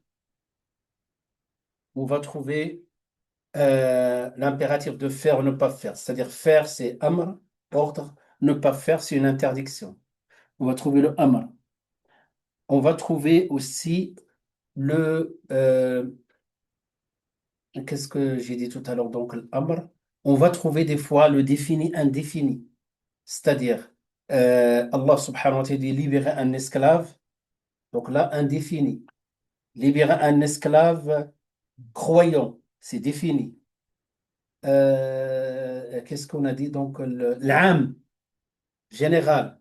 Par exemple, wa aqimus salat. Tout le monde est concerné.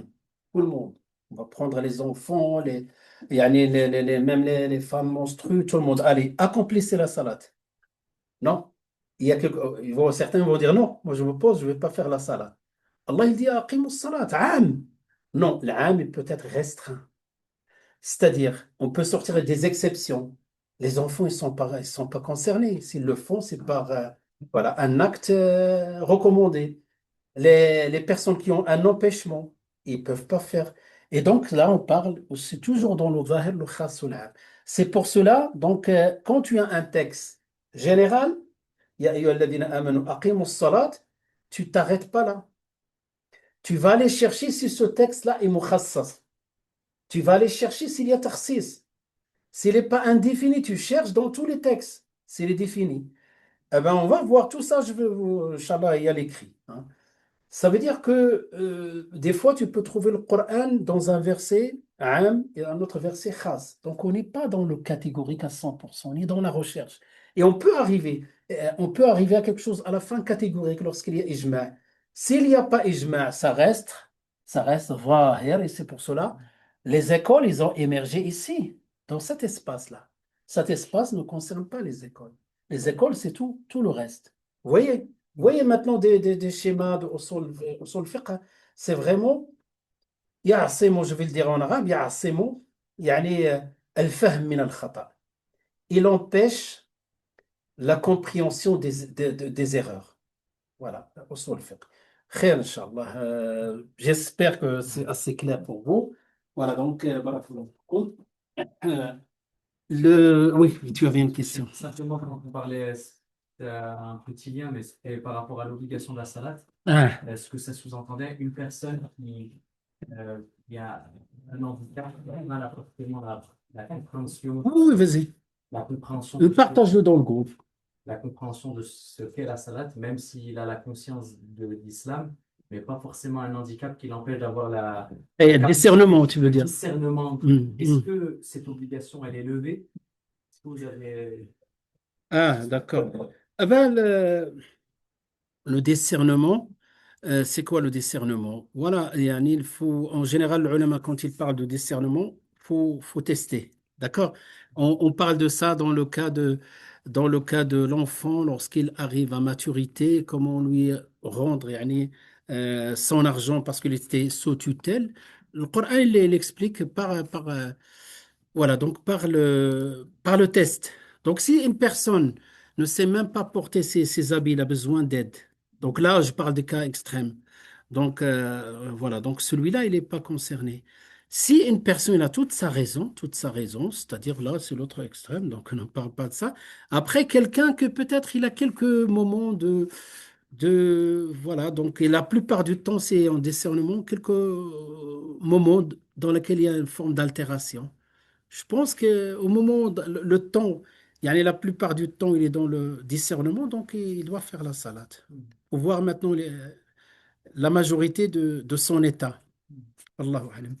Naam Adam, tafaddal. Oui, salam alaikum, oustaz. Alaykum salam wa rahmatullahi wa barakatuh. Donc, en fait, on peut dire donc pour les écoles de Usul al-Fiqh, par rapport à ce qu'on va voir, c'est ce qu'on appelle, il y a ceux qui vont utiliser plus le zahir, qu'on appelle Ahlul Hadith en général. Mhm. Et ensuite, vous avez dit ceux qui vont utiliser plus le ta'wil, c'est eux qu'on appelle ce qu'on appelle Madrasat al-Ahlul Kalam. Oui, même, yani, on peut parler comme ça, mais même Ahlul Hadith, yani, ils rejettent pas tous yani, le ta'wil. Ils ne rejettent pas. Il se peut que Oui, Ahlul Hadith, ils sont obligés de faire le ta'wil certains cas. Voilà, donc ça c'est la première chose. Quand on dit Ahlul Hadith ou Ahlul Athar, donc il se trouve par exemple des écoles qui sont plus dans le sens d'Ahiri et pourtant ils font partie de le kalam, yani les écoles dialectiques. Je vais vous expliquer ça, Inch'Allah, en 2 mots. Voilà, donc on trouve les Hanbalites, Shafi'ites qui sont plus yani, dans le sens plus, dans le sens apparent, et pourtant ils font partie de المدرسة مدرسة المدرسة يعني الكلام مدرسة الكلام les théologiens ou les dialectiques et والله أعلم والله أعلم donc الله أعلم oui donc oui de manière générale mais des fois il faut nuancer d'une école à l'autre. Yani le ta'wil, yani cette question me permet de dire aussi que le ta'wil, il n'est pas rejeté par tout le monde, hein. Il n'est pas rejeté du tout, hein. Peut-être pour les zahirites, hein, les zahirites à 100%. Ils rejettent toutes les indications linguistiques, ils ont que le zahir. Voilà. Mais le ta'wil, au moment où il respecte les règles, il est valable. Voilà, il est valable. Wallahu alam, na'am, barakallahu fik. D'autres questions? Après, qu'est-ce que ces deux écoles? Normalement, j'ai cité un peu ça dans le livre, parce que dans Usul al-Fiqh, il y a deux grandes tendances. C'est pour cela qu'on parle souvent des Hanafites d'un côté et la majorité de l'autre côté. Ça ne veut pas dire que ici le terme majoritaire donne de la prévalence par rapport à l'école Hanafite. L'école Hanafite au niveau de Usul al-Fiqh, c'est une école aussi mu'tabara, considérée. Sauf là, les Hanafites. Il a, yani, pour mettre en place les usul fiqh de manière théorique, ils sont passés par un processus qui est différent des autres. Donc, ils ont essayé de voir les fatwas de leurs ulama, de leurs fuqaha, et à partir de là, donc, vous voyez, ils ont fait yani, de ce qu'on appelle le istiqra, la méthode inductive. À partir de l'existant, ils ont déduit les règles. À partir de l'existant. Ils ont déduit les règles, c'est-à-dire à partir des fatwas de l'imam Abu Hanifa, de Abu Yusuf, Mohammed ibn Hassan al-Shaybani, les piliers de Malik et de Hanafisme. Et à partir de leurs fatwas, ils ont déduit les règles. Vous voyez. Contrairement aux autres, dans l'ordre chronologique. Toujours quand vous citez les écoles, toujours citées dans l'ordre chronologique, Malikite, Shafi'ite, Hanbalite. Donc, eux, ils ont utilisé notre méthode, c'est-à-dire ils ont posé des règles générales. Par exemple, Al-Khas, donc l'âme, ce que je viens de dire ici, le âme, peut-être, ça c'est une règle générale dans l'absolu, hein, sans regarder un peu yani, les fatwas de l'imam Malik ou Shafi'i, etc. Mais cela, c'était yani, instantané, ces choses-là, ils les pratiquaient. Donc, ils ont pris, par exemple, la règle dans laquelle le khas ou plutôt le général, peut-être restreint dans certaines conditions. Ils ont posé de manière yani, théorique. C'est pour cela qu'on les appelle les théologiens, on les appelle les dialectiques, c'est-à-dire les dialectiques, yani, les écoles de le kalam. Donc, à l'origine, le kalam, c'était par rapport à aussi une manière de présenter et de défendre l'aqidah. Après, certains ulama, yani, ils rejettent yani, cette pratique de le kalam. Une minorité, comme l'imam Nawawi, rahimahullah, d'autres qui ne rejettent pas, la plupart ne rejettent pas. Yani, il ne faut pas exagérer dans cette science de le kalam. Donc, c'est pour cela qu'on les appelle les mutakallimin, parce qu'ils ont utilisé beaucoup de théorie, beaucoup de logique. Vous voyez? Donc, ces deux tendances, on les appelle les deux tendances, la tendance hanafite et la tendance malikite. Quand on rentre dans les dalalatul alfaz, on va trouver certaines divergences entre eux sur les dalalat. Par exemple, dans l'am et le khas, chez les Hanafites, ils l'étudient d'une manière ou le présentent d'une manière et les autres d'une autre manière.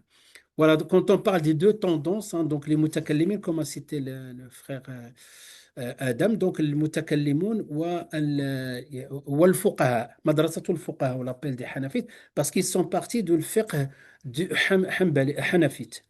On les appelle l'école des fuqaha et l'autre l'école de dialectique ou l'école donc en arabe, l'école de ilm al-kalam, les mutakallimun ou le fuqaha. D'accord. Maintenant, c'est bon, Inch'Allah. Voilà. Le ta'wil, c'est raddu shay'i ila aslihi. Voilà. Donc, le ta'wil, linguistiquement parlant, c'est-à-dire, oui. Hein. Ah oui, d'accord. Ah oui, Inch'Allah. D'accord. C'est ouais. C'est non, c'est-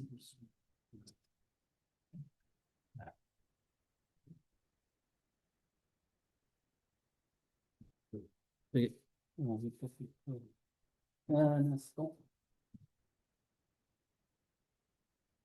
Je vous fais ça. Ah non, il ne marche pas comme ça. Il marche par le câble parce qu'on n'a pas Internet. Un petit instant, simplement. Parce que le cours est projeté sur le. Alors.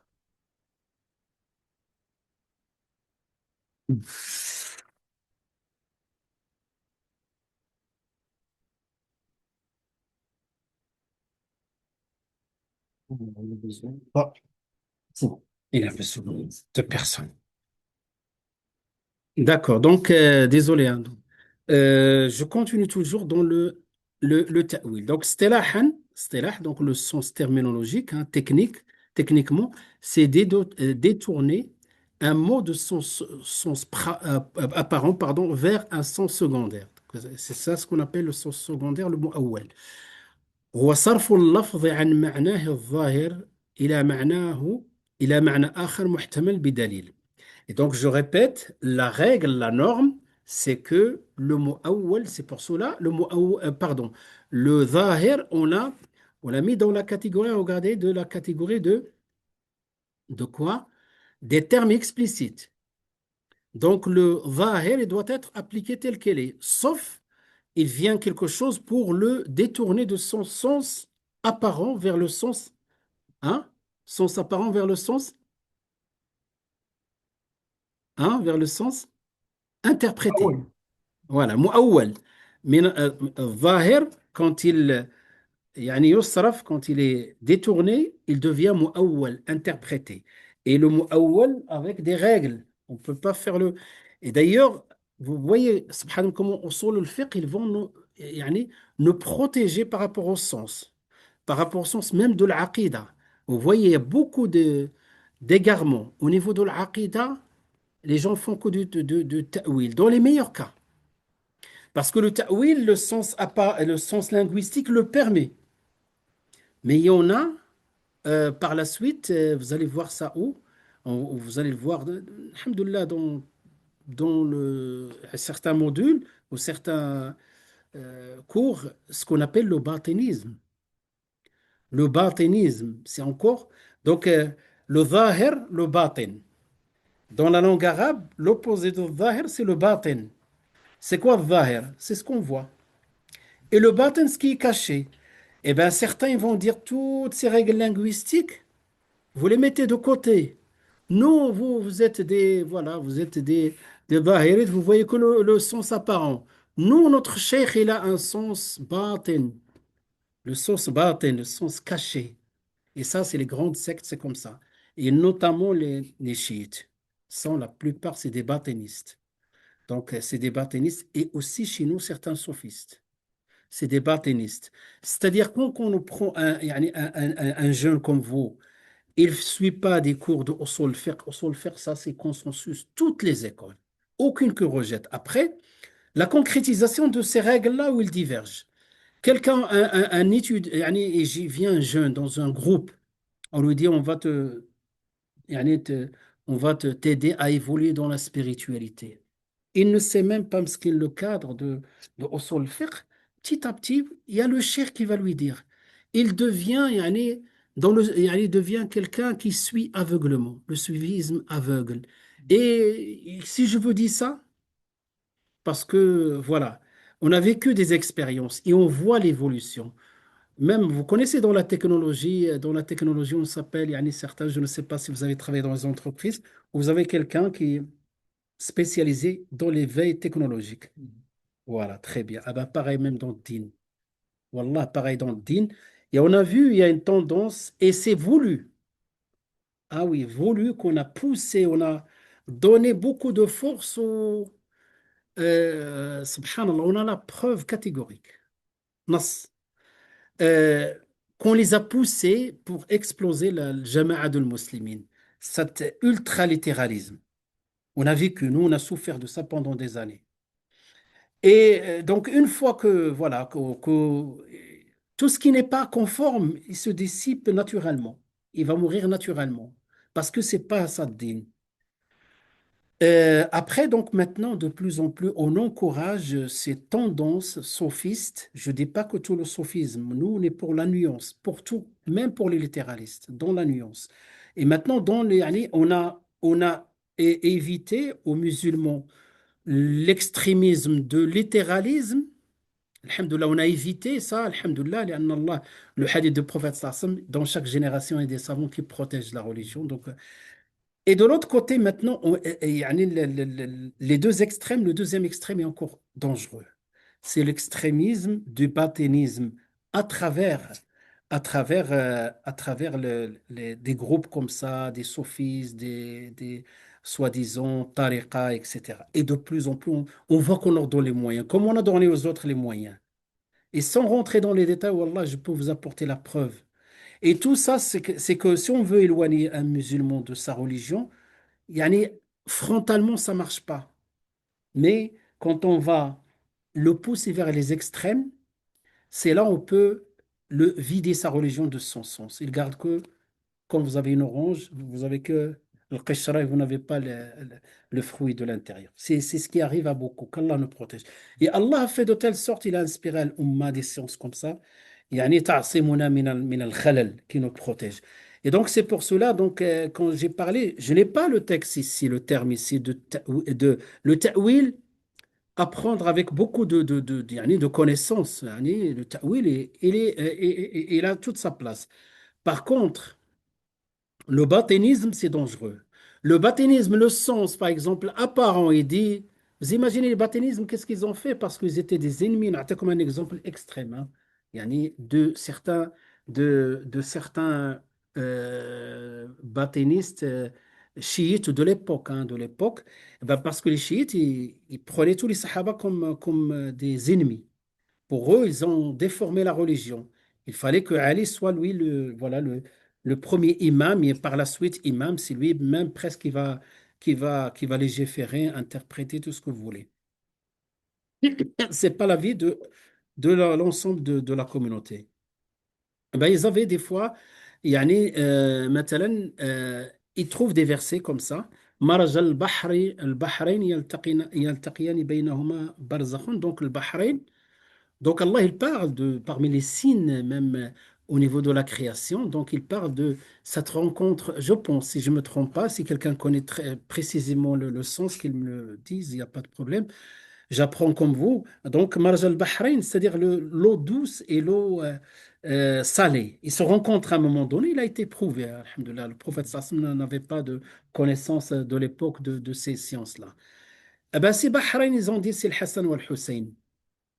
Où est-ce qu'elle est la langue ici? Où est-ce qu'elle est la langue? Comment on peut linguistiquement, comment dirais-je, même interpréter, ouais, entre parenthèses, même interpréter, transformer le terme qui peut avoir plusieurs sens, mais c'est pas ce sens-là. Bahreïn ici. D'accord? Et là, ça, c'est du bâtiment. Ils te disent non, ce sens-là, c'est nos imams qui ont le sens caché, que vous ne connaissez pas. Vous êtes les gens du commun. Vous voyez, ça c'est dangereux. C'est-à-dire, on va mettre de côté toute cette science-là, qui est, alhamdoulilah, ma'qoula, qui est rationnelle, qui nous permet de comprendre notre religion de manière yani, apaisante, parce que tu comprends yani, comment la démarche qu'il a fait le savant. D'accord? Ça, c'est le baptisme. On ne traite pas ici, parce qu'il n'a aucune considération dans notre religion, aucune considération. Simplement, on sait ce que c'est le baptisme. Et vous avez des tafsirs baptinistes aussi. Il faut faire attention à certains tafsirs. Je ferme la parenthèse. Donc, le ta'wil n'est valide que si ijtihad al-mu'awwil, donc l'interprète est qualifié de mujtahid. Ijtihad al-mu'awwil, c'est pour cela les quatre branches. La quatrième, c'est le mujtahid. D'accord? Qabiliyatul lafzi lit-ta'wil, le mot peut supporter l'interprétation. Quand on a dit Asad, c'est l'animal et en même temps Asad, c'est le courageux, la langue arabe le permet. On n'a qu'à regarder la littérature arabe et comment les Arabes employaient ce terme-là. Muwafaqatul ma'na lil-lugha, nouveau sens, voilà, ce nouveau sens qu'on interprétait est linguistiquement possible. Voilà. Et qiyam au quatrième, une preuve fiable à l'appui. Comme ce que j'ai dit tout à l'heure. Voilà. Sans ça, on n'interprète pas. C'est-à-dire, si on interprète sans ces conditions-là, naqulu ala Allahi bighayri ilm. C'est un grand péché de dire et attribuer à Dieu des choses sans science. Voilà, c'est un grand péché. Voilà, et s'il, sur un raisonnement analogique, il doit être clair. أن يكون القياس d'accord. Voilà, donc si je souligne en bleu, hein, donc les savants ont toujours pratiqué le ta'wil lorsque ces conditions étaient réunies. Voilà. Après, donc, le mujmal ou le mubayyan. Le mujmal, c'est l'opposé de le mubayyan. Donc, le mujmal, c'est le sommaire, hein, j'ai mis entre ambigu, entre parenthèses. Par exemple, qur'. Allah subhanahu wa ta'ala dit وعدتهن ثلاثة قروء أقيموا الصلاة, accomplissez la salat. Donnez la zakat, ça c'est mujmal. Mubayyan, c'est les hadiths du prophète sallallahu alayhi wa sallam. Donc, par conséquent, quand on a un mujmal, il peut être mubayyan par la sunna, comme il peut être mubayyan par le Coran. D'accord?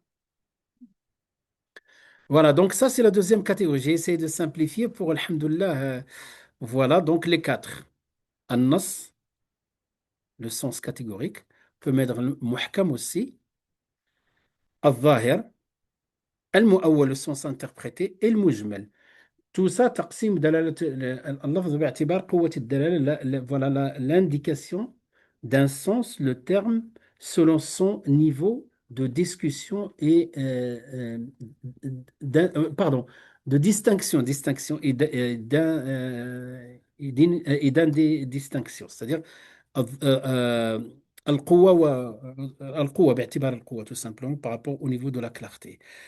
Regardez, j'ai mis ça en bleu pour vous donner. Qu'est-ce qu'on peut trouver? Beaucoup, on peut trouver l'ordre. On va trouver l'ordre. On va un peu les détailler parce que c'est plus important. D'ailleurs, des fois, vous voyez donc ces schémas-là, des fois quand tu suis un cours sur le fiqh ou tu lis des livres, ils vont pas t'expliquer tout ça et les schémas, ils vont directement rentrer. Dalalatul alfad, que signifie l'ordre? Quelle indication implique l'ordre? Ensuite, le nahi, quels sont les... Ils rentrent directement. Mais pour mieux comprendre, Inch'Allah, c'est voir pourquoi on étudie l'amr, pourquoi on étudie le nahi, parce que l'indication n'est pas forcément catégorique. Ça reste du zahir. On prend le sens apparent.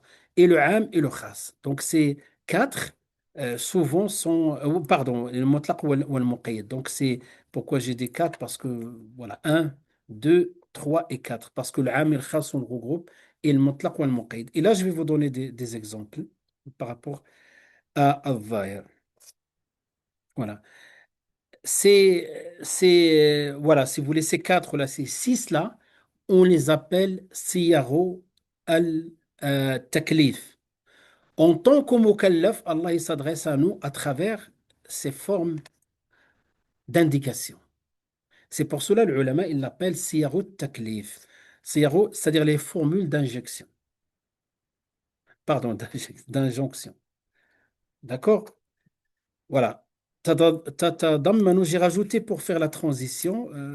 voilà, pour faire تتضمن صور الظاهر الأمر والنهي العام الخاص المطلق المقيد وهي من أهم الصيغ المستعملة في نصوص القرآن. Les formules de ظاهر comprennent l'ordre, l'interdiction, le général, le particulier, l'absolu et le restreint forment majoritairement ou la majoritaire de la langue de la révélation. Et c'est là le mujtahid, on a besoin de lui ici. Mais que tout ce qui est nas, pas besoin de lui. Voilà. Al-amr maintenant. Ça va? Ça se complique un peu ou là? Hein? Un peu. Un petit peu. Voilà. On dessert un peu? D'accord, d'accord. Je sais, moi, il fallait des années, hein. C'est pas premier coup, mais voilà. Qu'est-ce que je peux faire par? Alhamdulillah, ça clarifie pour moi, ça Oui, complexifie pas, ça clarifie. d'accord. Oui, oui, normalement, on va, Inch'Allah, une fois qu'on va finir les séances du Coran, on va attaquer ça, Inch'Allah. Écoutez, pour ne pas, yani, parce que j'ai peur que la semaine prochaine, la sœur trouvera personne pour les cours, ne vous inquiétez pas. La semaine prochaine, il y aura, Inch'Allah, voilà, les cours qu'est-ce qui reste? Il reste la quatrième, d'accord. Mhm. المنطوق والمفهوم. Je vous donne simplement un petit. Donc, je laisse les autres. Inch'Allah, plus tard, vous essayez de digérer tout ça, mais je vous enverrai que, voilà, jusqu'au tableau ou le schéma, hein, ici, juste avant ça. Je vous enverrai ça. Si vous gardez que ça en tête, après, faut du temps. Voilà, il faut digérer, ensuite passer à autre chose. Là, je passe parce que tout au début, je vous ai dit grand 1. C'est-à-dire, quand on a utilisé grand 1, on a dit تقسيم الدلالة باعتبار قوة اللفظ. Donc, on a avant قوة اللفظ le contexte, يعني الاستعمال, comment on a utilisé. En fonction du contexte, on peut comprendre majaz, on peut comprendre est-ce que c'est majaz et est-ce que c'est haqiqa, c'est-à-dire est-ce que le sens, le sens majaz, c'est le sens figuré ou le sens réel. Ou bien, est-ce que يعني quelque chose explicite, sarih, ou bien le contraire de sarih. On a dit le contraire de sarih, qu'est-ce qui peut me. Sarih, donc on a dit ah oui. Allah يثبتنا. Donc le sarih, le contraire. Donc quand on a parlé de ce premier, voilà. Al-kinaya, d'accord? Le premier, la première subdivision.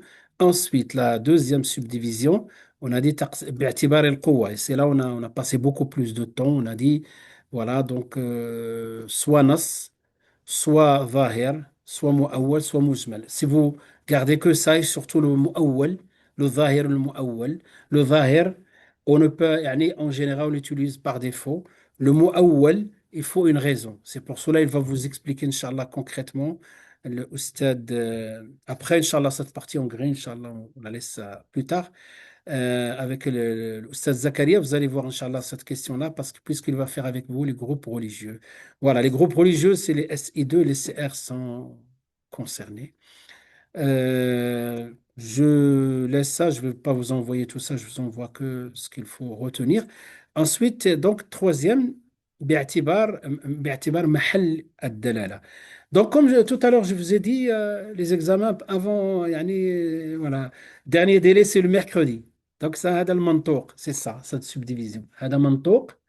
Et voilà, le mafhoum, c'est que lundi, oui, le mardi, oui, mercredi, oui, jeudi, non. D'accord? On a déduit tout ça. Et à partir de là, qu'est-ce qu'on peut dire? وما دل عليه اللفظ محل نطق على ثلاث أقسام. Vous savez, ça aussi, c'est serré, donc je m'arrête qu'à ce niveau-là. Et ce que je vais faire, Inch'Allah, par rapport au temps qui reste, on va faire une bonne petite révision. Pour les CR, ils sont obligés de connaître ça, sinon ils n'auront pas leur certificat, obligés de connaître tout ça. Moi, ce que je vais faire maintenant, ce que je propose, au moins, retenez bien ce qu'on a dit. Pour vous, on a dit que voilà, les termes linguistiques, ils peuvent être compris selon le contexte, selon le niveau de clarté, hein. Rien que ces deux choses-là. Le contexte va nous permettre de, euh, de statuer sur le texte, sur le terme, et c'est-à-dire statuer, ça veut dire donner un statut, hein, parce que le terme implique les statuts qui vont avec. Donc, soit dans le contexte on peut comprendre, soit le niveau de clarté qui va nous donner le sens. Si les nas ou bien muhkam, il n'y a pas d'interprétation. Si les nas, euh, si les zahir, on utilise le zahir tant qu'il n'y a pas d'objection. Si on trouve une objection, quelque chose quelque part, là, il faut étudier possibilité de faire le ta'wil. Si vous retenez que ça, c'est alhamdoulilah un bon pas et après on verra le reste. Maintenant, si on révise, Inch'Allah, on fait une petite révision. Après, je vous laisse partir un peu plus tôt, peut-être par rapport à d'habitude. Qu'est-ce que usul al-fiqh? Yallah, maintenant, ça dépend de vous. Vous répondez rapidement, vous partez le plus tôt possible. Allez, qu'est-ce que usul al-fiqh? Mhm. Naam, Adam, تفضل. On peut dire que usul al-fiqh, ce sont qawaïd, les règles D'accord. que va utiliser le faqih pour Mhm. déterminer un hukm. C'est ça, ce sont des qawaïd, des règles, des normes. C'est exactement ça. À la fin, donc, quand on finit tout ça, le usul, qu'est-ce qu'il fait? Il va utiliser que des règles. Par exemple, la règle la plus connue, al-amru, al-amru, donc l'impératif implique l'obligation. يعني الأمر يقتضي الوجوب. C'est-à-dire, chaque fois que tu trouves un terme à l'impératif, cela implique al-wujub. D'accord? C'est une obligation. Pas tout le temps. يعني par défaut, lui, il va utiliser ça. Il trouve وأقيموا الصلاة, c'est une obligation. Il trouve voilà taqrabu zina, c'est une interdiction. Donc là, à l'impératif implique voilà l'obligation de faire ou de ne pas faire. D'accord? Mais des fois, il va trouver quelque chose à l'impératif, mais implique soit simplement recommandé, soit simplement autorisé. Ben ça, ce sont des règles aussi parce que finalement, on va dire al-amru yaqtadi al-wujub, c'est-à-dire l'impératif implique l'obligation, tant que, voilà, tant qu'il n'y a pas d'indice, alladhi yasrifuhu mina al-wujub, donc, pareil que l'interprétation, tant qu'il n'y a pas d'indice. Par exemple, regardez, vous savez, dans surat Al-Jumu'ah, Allah subhanahu wa ta'ala dit, Ya ayyuha alladhina amanu, إذا نودي للصلاة من يوم الجمعة فاسعوا un impératif فاسعوا إلى ذكر الله. Vous connaissez le verset de Surat al-Jumu'ah, فاسعوا, donc l'ordre de voilà se hâter ou là, se précipiter vers le dhikr pour écouter le Jumu'ah, d'accord. Donc est-ce que c'est une obligation?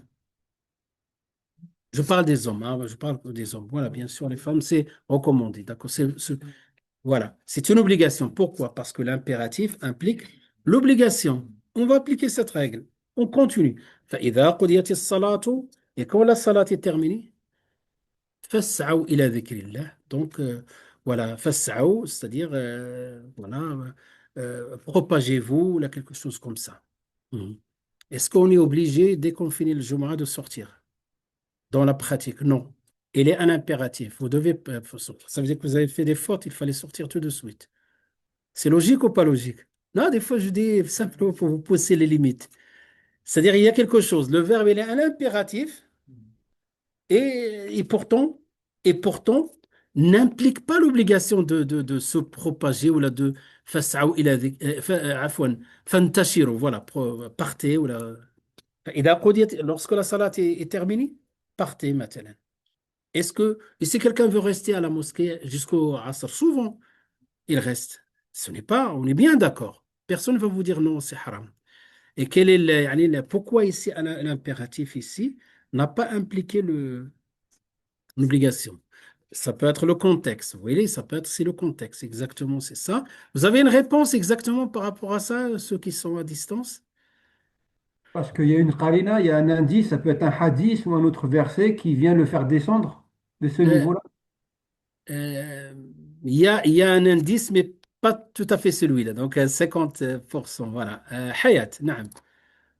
Est-ce que ce serait pas quand il y a deux impératifs qui se suivent, le deuxième indique l'autorisation, la permission et pas l'ordre? C'est comme plus, moins est égal à plus, c'est ça? Voilà. À peu près, mais pas tout à fait ça. C'est que aussi, Le frère, je suis parti de la réponse de frère Adam quand il a défini ce sont des qawaïd. Je suis en train de, après avoir digéré tous les chapitres de Usul al-Fiqh, voilà comment on utilise le qawaïd maintenant.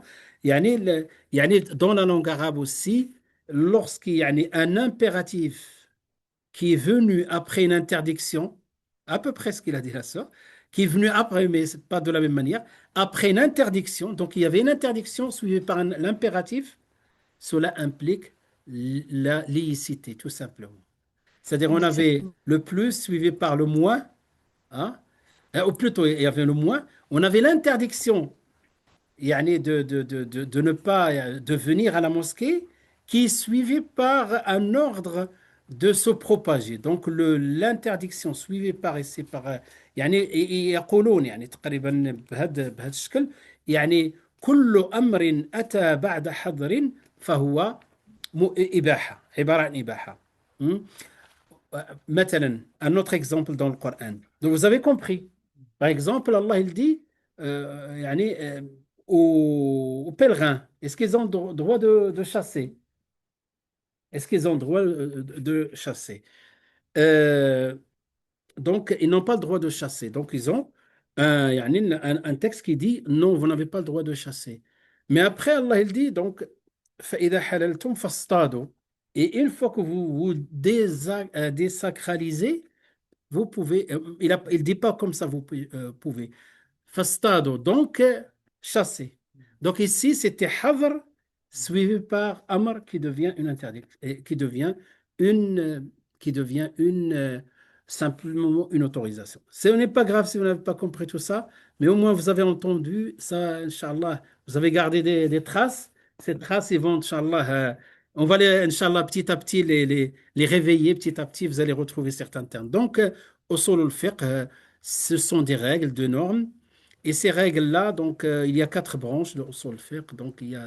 Donc, si on utilise le même terme qu'a employé Abu Hamid al-Ghazali, il y a le dalil, c'est la preuve.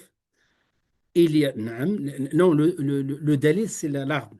C'est c'est le Coran et la Sunna. Il y a deux, al-dalil, al-dalala. Mhm. Al-dalala, il y a l'indication linguistique. Al-mustadil, المستدل وهو le savant mujtahid qui fait l'ijtihad. Donc, c'est autrement quatre branches. La branche des sources de législation, la branche des prescriptions juridiques, la branche des indications linguistiques et la branche du savant, le mujtahid, et toutes les règles de contradiction, qu'est-ce que le mufti, etc. Donc voilà, donc je m'arrête à ce niveau-là. Inch'Allah, la semaine prochaine, vous allez avoir un autre cours. Et si vous voulez plus, alhamdoulilah, dans le livre, vous avez plus de détails. Peut-être vous allez retrouver pas mal de choses qu'on a dit. Est-ce que vous avez des questions?